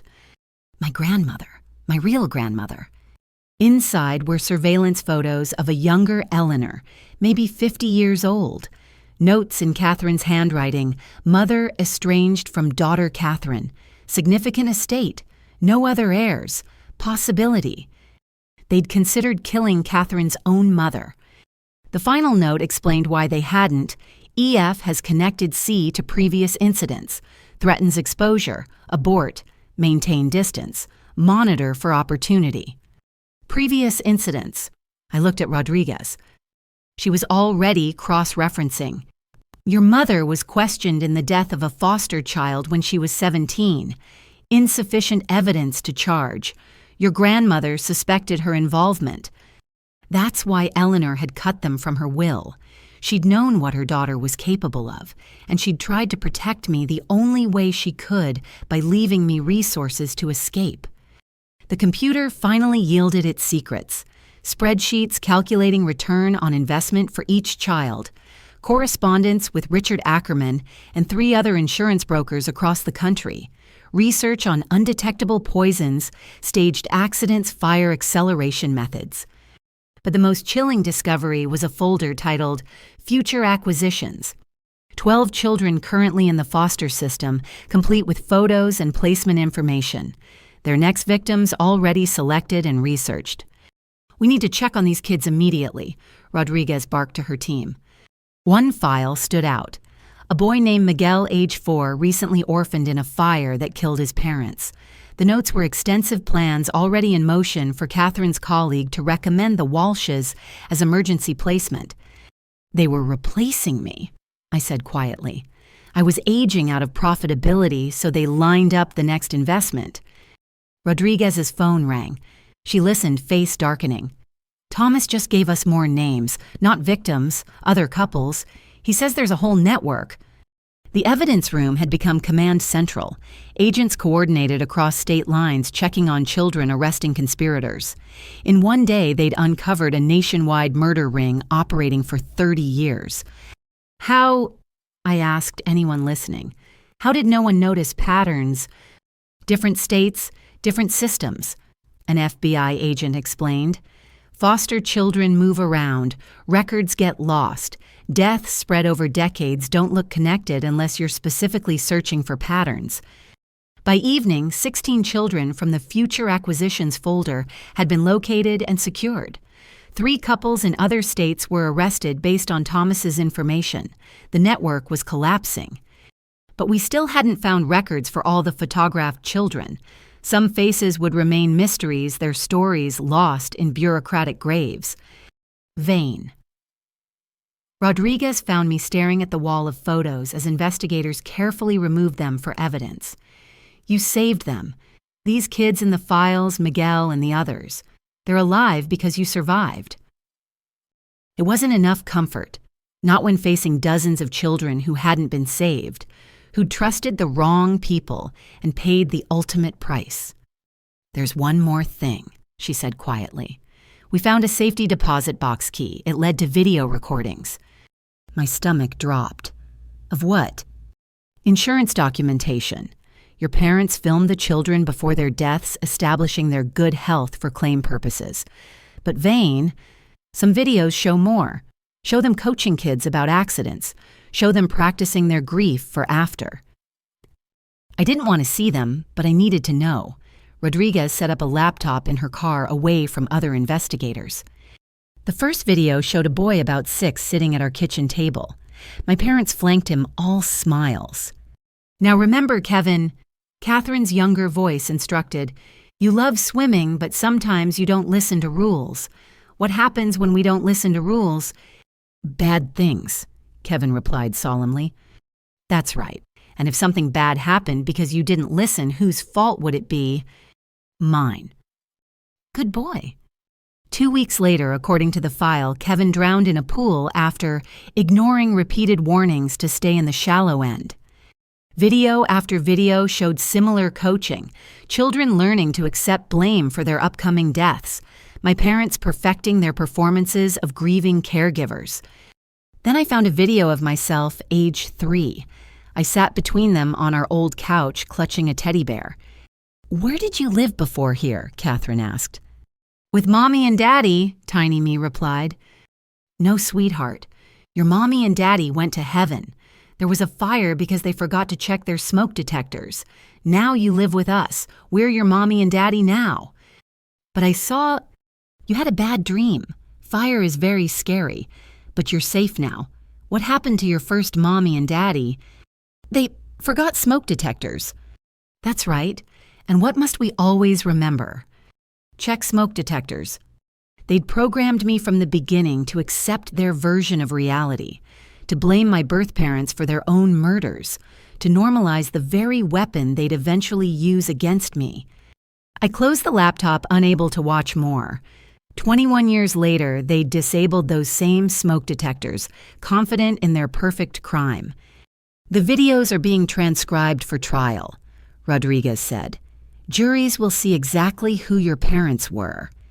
As we left the ruins of my childhood home, I took one last look at the basement window. For 24 years, evidence of monstrous crimes sat directly below where I slept. The children in those photos had been my silent companions, waiting in the dark for justice. What happens to the house now? I asked. It'll be demolished. The lot will be sold.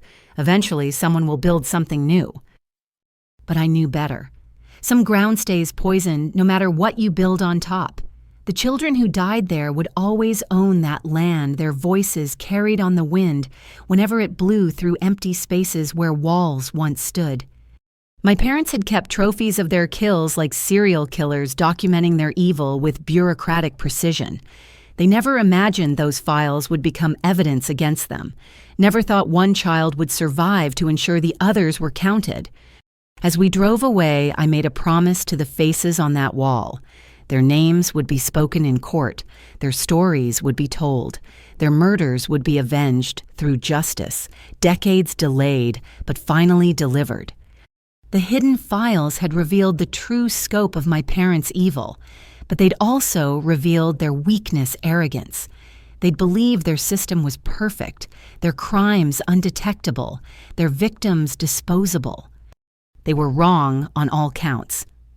6 months after the fire, I sat across from Prosecutor Amanda Chen in a conference room that had become as familiar as my childhood bedroom. Bankers' boxes of evidence surrounded us, each one containing horrors that would soon be presented to 12 strangers. "We need to prepare you for what's coming," Amanda said, her usually composed face showing concern. "Their defense teams are going to attack your credibility, your memory, everything about you." "I know." "No vein. I don't think you do." She pulled out a folder. "Catherine hired Melissa Hartman. She specializes in destroying witnesses. And Thomas has Jerome Banks, who's gotten 3 child killers acquitted by claiming psychological manipulation." The names meant nothing to me, but Amanda's expression said everything. "They'll claim you have false memory syndrome. That trauma from losing your birth parents created delusions. That the fire was an accident you've reimagined as attempted murder. They'll dig into every moment of your life looking for instability they can exploit. But the evidence is overwhelming, yes, but they only need one juror to doubt, one person to believe maybe you're disturbed rather than victimized." We spent the next weeks in intensive preparation. Amanda brought in a forensic psychologist to evaluate me, ensuring no surprises during trial. The sessions were grueling, excavating 24 years of subtle abuse I'd normalized. "When did you first feel afraid of your parents?"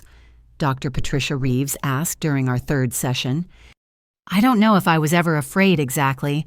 It was more like walking on ice, always testing the surface, never knowing when it might crack." "Tell me about a specific incident." I thought back. I was 7. I'd drawn a picture at school of my family, but I included a baby sister. When my mother saw it, she went very quiet.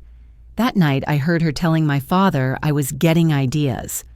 The next day, she volunteered at my school and had a long talk with my teacher about my difficulty distinguishing fantasy from reality. "How did that make you feel?" "Confused. I knew other kids who wanted siblings. Why was my wish treated like a symptom?" Dr. Reeves made notes. "Classic gaslighting. They pathologized normal childhood desires to establish a pattern of you being unreliable. Everything I'd thought was family quirk revealed itself as calculated manipulation. They'd been building a defense against me before I could even spell my own name." Other families began arriving as the trial date approached. Parents, siblings, and grandparents of the children my parents had murdered. We met in a hotel conference room, an impossibly sad support group. Marcus Williams' grandmother wept as she held my hands. I knew something was wrong. He called me the night before he died, said his foster parents were acting strange. But I lived 2 states away, couldn't get there in time. Lisa Chen's older brother had spent 15 years investigating her death. The police said I was too emotional to think clearly, said accidents happen, but Lisa was terrified of water. She never would have gone near that lake voluntarily. Each family had suspected, had questioned, had been dismissed. The system designed to protect children had instead protected their killers, valuing paperwork over intuition. "We're filing a civil suit," Amy Patel's father told the group, "against the state agencies that ignored reports, against the insurance companies that never questioned multiple policies on foster children, against everyone who enabled this." I thought of Dr. Martinez keeping evidence for decades because the system failed her too. How many mandated reporters had been silenced? How many red flags ignored? Jessica finally woke up 3 weeks before trial. I rushed to her hospital room, finding her pale but alert. "You're alive," she said when she saw me. "I was so scared I'd wake up and find out they'd succeeded." "You almost died because of me." "No, I almost died because serial killers didn't want their crimes exposed. Big difference." She squeezed my hand weakly. "Did you save the tea sample?" "Fire destroyed it. But my testimony about your analysis will be admitted." "I'll testify too. Brake lines don't cut themselves." Her recovery became another piece of evidence, another attempted murder to add to the charges. Catherine and Thomas had failed to kill both of us, leaving 2 witnesses instead of none. The media attention intensified as trial approached. True crime podcasts dissected every aspect of the case. Netflix announced a documentary. Publishers offered book deals. Everyone wanted to profit from our pain. Vultures, Grace muttered, pulling curtains closed against photographers camped outside her house. But Amanda saw opportunity. Public pressure helps. The more eyes on this trial, the harder it is for anything to go wrong. She was right. The media attention brought forward more witnesses. A hardware store clerk remembered Thomas buying specific nails the day before the fire. The restaurant confirmed my parents had made their anniversary reservation weeks in advance, unusual for them. Small details that painted a picture of premeditation. Then came an unexpected break. Richard Ackerman, the insurance broker, flipped completely. Facing life in prison, he offered to testify about the entire network in exchange for a reduced sentence. "I have names," he told investigators. "Couples in 12 states, some still active, some with children placed right now." The FBI task force expanded overnight. Children were removed from homes, more arrests made. The trial of Catherine and Thomas Walsh had become the key to unraveling a nationwide horror. But my parents weren't going down without a fight. Their lawyers filed motion after motion, demanding separate trials, claiming prejudicial media coverage, arguing evidence was obtained illegally. Each motion failed, but the strategy was clear delay, complicate, create doubt. Then came the personal attacks. Melissa Hartman subpoenaed my college records, work history, medical files, looking for any diagnosis, any counseling session, any moment of struggle they could twist. "You were prescribed antidepressants at 19, she noted during a deposition. I was dealing with normal college stress. Or were you showing early signs of psychological instability?" "Objection," Amanda interrupted. "Counsel is testifying." But the seed was planted. Every normal human moment of my life would be pathologized. Every challenge reframed as mental illness. Jerome Banks took a different approach with my childhood. "These injuries," Dr. Martinez documented, "you were quite accident-prone as a child." My parents staged those injuries. "But you don't actually remember them staging anything, do you? You were very young." "I remember them coaching me to lie about them." "Or do you remember being coached to tell the truth about your clumsiness, which you've now reinterpreted as lies?" Round and round, twisting reality until even I sometimes wondered what was real. That's when I understood their strategy. They didn't need to prove innocence. They just needed to exhaust everyone into doubt. Amanda coached me through it. Stay calm. Answer simply. Don't elaborate. Don't get emotional. They want you angry or crying. Give them nothing. 2 days before trial, Catherine requested to see me. Her lawyer presented it as a chance for closure, possible plea negotiation.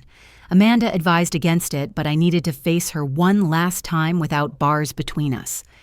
She sat in the jail interview room wearing orange that clashed with her skin. No makeup, gray roots showing. The perfect suburban mother mask finally discarded. "Vain," she said softly. "My daughter." "I'm not your daughter. I never was. I raised you, fed you, clothed you, kept you safe for 24 years. Safe you tried to burn me alive." Her eyes, which I'd once thought capable of love, remained empty. "I tried to complete a business transaction that had become unprofitable. You were supposed to die at 18. Clean accident, good return on investment. But you kept surviving things. The sleeping pills at 16 didn't work. The brake failure at 20 was avoided. You were remarkably lucky." Those were all attempts. Of course, but Thomas got attached, kept saying we should wait for better opportunities. His weakness complicated everything. She spoke about my planned death like a delayed Amazon delivery. No emotion, no recognition of monstrosity. Why, I asked. What made you this way? Money is freedom. Children are money. Simple math. She leaned forward. You think you've won, but you're wrong. Every family barbecue you attend, every friend's child you meet, you'll wonder, Are they like us? How many of us are out there wearing normal faces planning patient deaths? You're trying to scare me. I'm trying to prepare you. We exist, Vane, in every neighborhood, every school, every foster agency. You survived us, but thousands won't. Your victory is meaningless. I stood to leave. You're wrong. Every child removed from homes because of this case is a victory. Every conspirator arrested. Every policy that changes. You failed, and your failure saves lives. Naive to the end. Just like your birth parents, they trusted so easily. Don't talk about them. Did you know your mother was pregnant when she died, Thomas found out during his surveillance? You were going to be a big sister. The words hit like physical blows. A sibling lost, another life stolen. That's why you acted when you did. 2 children meant split inheritance. Catherine smiled, the expression grotesque on her hollow face. See simple math. I left without another word, her revelation burning inside me. My parents hadn't just stolen my life. They'd stolen my unborn siblings, too. That night, I dreamed of a child who was never born playing in a yard that never existed, calling me sister, in a voice that was never heard. I woke to Grace holding me as I sobbed for losses I'd never known to grieve. Trial began in 2 days. 12 jurors would decide if justice existed for children murdered by those meant to love them. The evidence was overwhelming, but Catherine had shown me truth. Evil wore normal faces and spoke in reasonable tones. The only question was whether 12 ordinary people would see through the mask to the monsters beneath. The first day of trial arrived with November snow, as if nature itself wanted to blanket the ugliness we were about to expose. I sat in the witness preparation room, hands shaking despite months of readiness. "Remember?" Amanda said, adjusting her suit jacket. "You're not just speaking for yourself. You're the voice for 8 children who can't speak." The courtroom was packed. Media filled one section. Families of victims, another. I saw Dr. Martinez near the front, Jessica in a wheelchair beside her. My Aunt Grace and Uncle Robert sat directly behind the prosecution table. Across the aisle, Catherine and Thomas sat at separate defense tables, treating each other like strangers. Judge Patricia Yamamoto called for opening statements. Amanda rose, commanding the room's attention. 24 years ago, Jennifer and Michael Crawford died in a house fire, leaving behind a 2-year-old daughter and an unborn child. That fire was not an accident. It was murder committed by the defendants to steal that child and profit from her eventual death. She outlined the case methodically. 8 murdered foster children, 1 biological family eliminated, years of documented abuse, financial records showing millions in insurance payouts, the attempted murder of both me and Jessica, a nationwide conspiracy of child killers. The evidence will show that Catherine and Thomas Walsh turned the foster system into a murder-for-profit enterprise. They selected the most vulnerable children, gained their trust, and killed them for money. Vane Walsh sits here today only because she refused to drink the poison, escape the fire, and live to expose their crimes. Melissa Hartman's opening for Catherine painted a different picture. This is a case about mental illness, tragic accidents, and a disturbed young woman's fantasy. Vane Walsh suffered early trauma losing her birth parents. That trauma manifested in paranoid delusions about the loving couple who raised her. Every accident became attempted murder in her mind. Every parental concern became a sinister plot. She acknowledged the fires, the insurance policies, even the nailed windows, but reframed everything. The policies were prudent planning. The window nails were misguided security efforts. The fire was an electrical accident in an old house. Catherine was guilty only of loving a troubled child too much. Jerome Banks took yet another approach for Thomas. My client is a victim too, manipulated by a sociopathic wife, forced to participate in schemes he never fully understood. When he finally tried to protect Vane to delay what Catherine planned, he was overruled.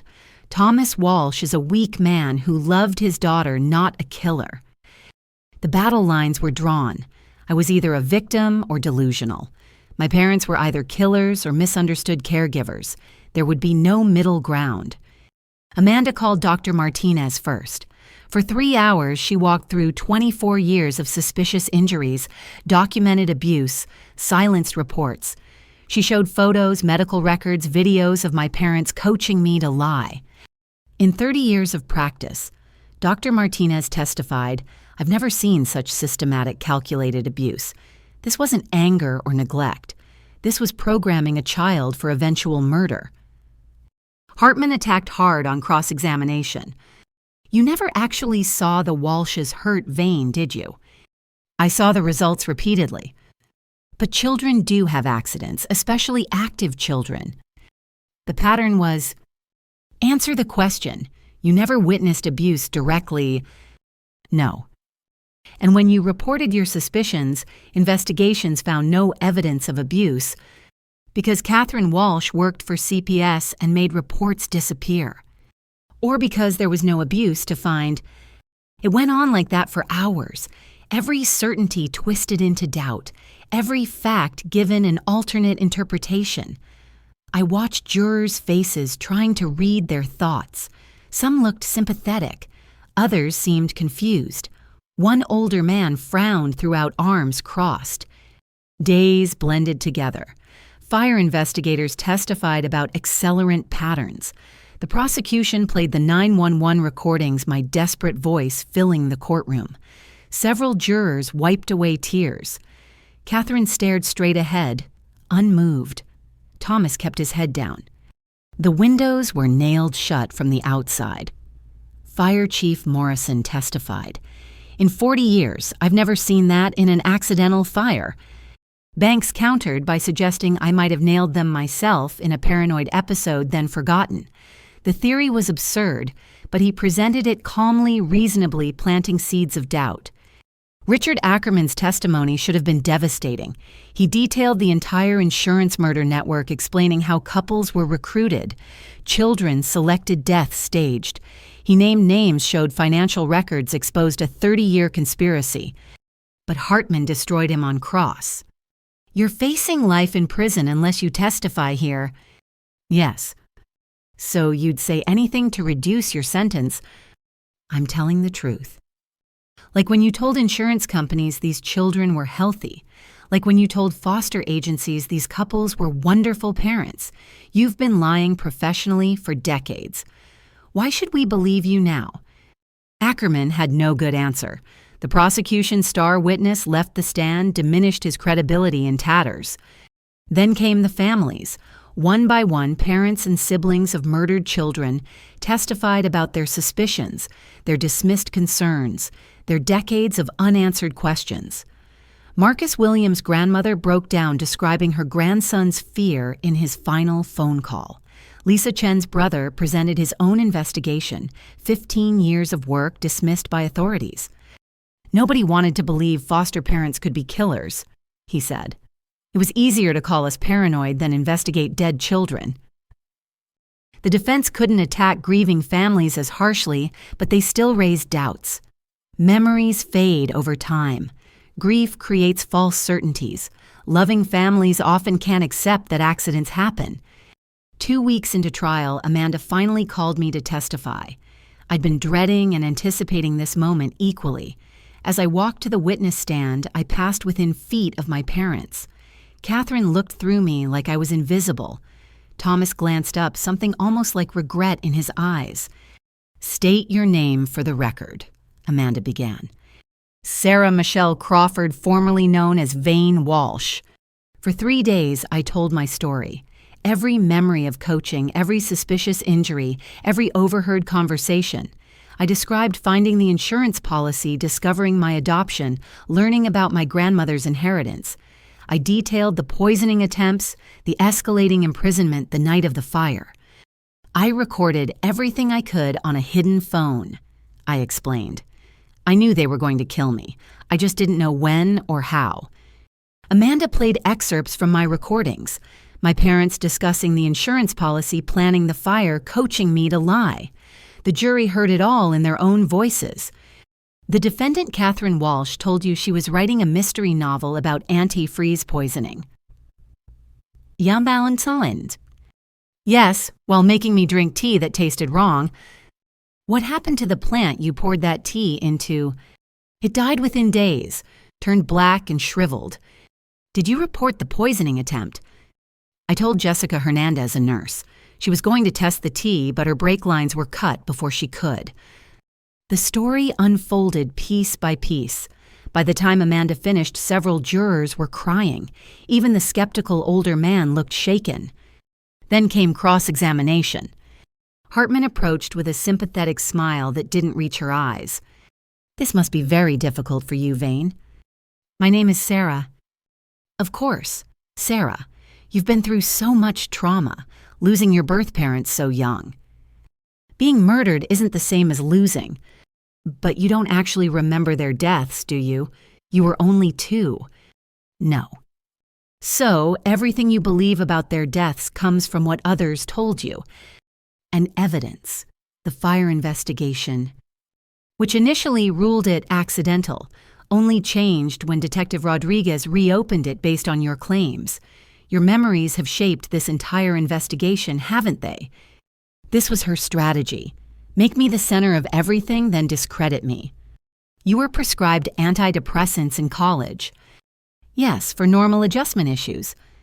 You told the counselor you felt like you didn't belong anywhere, that you questioned who you really were. Normal adoptee feelings, or symptoms of dissociation identity disturbance. Objection, Amanda called. Counsel is not qualified to make diagnostic assessments. Withdrawn.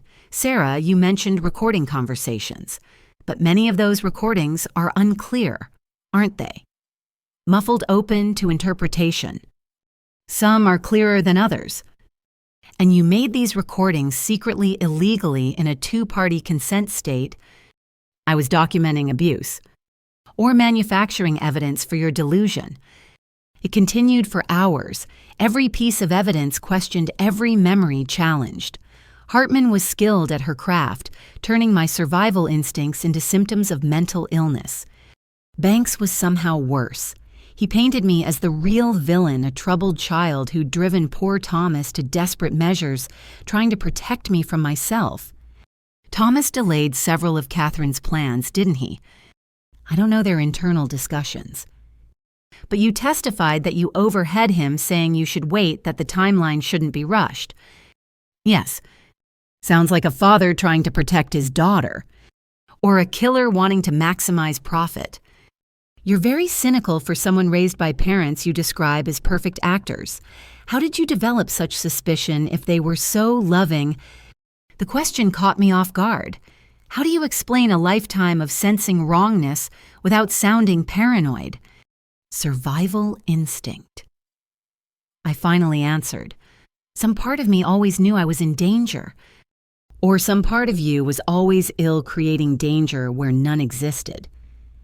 By the time cross-examination ended, I felt hollowed out. Every truth I'd spoken had been twisted, questioned, reframed. I looked at the jury, wondering if any of them still believed me. The defense presented their case over the next week. Character witnesses describing Catherine as a devoted mother and social worker. Thomas's co-workers talking about his pride in his daughter. Carefully selected experts suggesting false memory syndrome, trauma-induced psychosis, a dozen ways a mind could create conspiracy from coincidence. They couldn't explain away the physical evidence, so they didn't try. Instead, they normalized it. Yes, Thomas nailed windows shut, but he'd been frightened by break-ins. Yes, Catherine researched poisons, but she was writing a novel. Yes, they had insurance policies, but what responsible parents didn't? The prosecution wants you to see monsters, Hartman concluded in her closing. But I ask you to see human beings, flawed certainly, perfect no, but not killers, not the calculating demons painted by a traumatized young woman whose mind transformed tragedy into conspiracy. Banks painted Thomas as a victim of both Catherine and me, caught between a manipulative wife and a disturbed daughter, making terrible choices from good intentions. Amanda's closing was passionate but precise. The defense wants you to believe in a massive coincidence, that 8 foster children just happened to die in these defendants' care, that windows just happened to be nailed shut before an accidental fire, that antifreeze just happened to appear in tea, that brake lines just happened to fail when a witness came forward. She showed photos of each murdered child. Kevin Murray, age 6, drowned. Lisa Chen, age 8, fell from a roof. Marcus Williams, age 7, house fire. Amy Patel, age 5, poisoned by accidentally ingesting antifreeze. David Kim, age 9, car accident. Jennifer Nguyen, age 4, suffocated in her sleep. These children trusted the defendants, called them mom and dad, believed they were safe. The defendants betrayed that trust for money. They turned love into a weapon and family into a slaughterhouse. Sarah Crawford sits before you alive because she stopped trusting, because she questioned, because she fought back. Don't let her survival be in vain. Give her the justice these 8 children never got. Find the defendants guilty of murder. The jury deliberated for 4 days. 4 days of agony wondering if 12 strangers would see through the elaborate lies. Grace held my hand as we waited. Robert paced. Amanda reviewed everything obsessively. On day 3, they asked to hear the 911 recordings again. Good sign or bad, no one knew. On day 4, word came. Verdict reached. The courtroom filled quickly. Catherine sat perfectly still, confident to the end. Thomas slumped, already defeated. I couldn't breathe. On the count of murder in the first degree of Kevin Murray, we find Catherine Walsh guilty. We find Thomas Walsh guilty. Guilty, guilty, guilty. 16 times for each defendant. 8 murders, my attempted murder. Jessica's attempted murder. Conspiracy charges, insurance fraud, child abuse. Guilty on all counts. Catherine didn't react. Not a flinch, not a tear. Thomas put his head in his hands and sobbed. Around me, families of victims embraced, cried, finally had answers.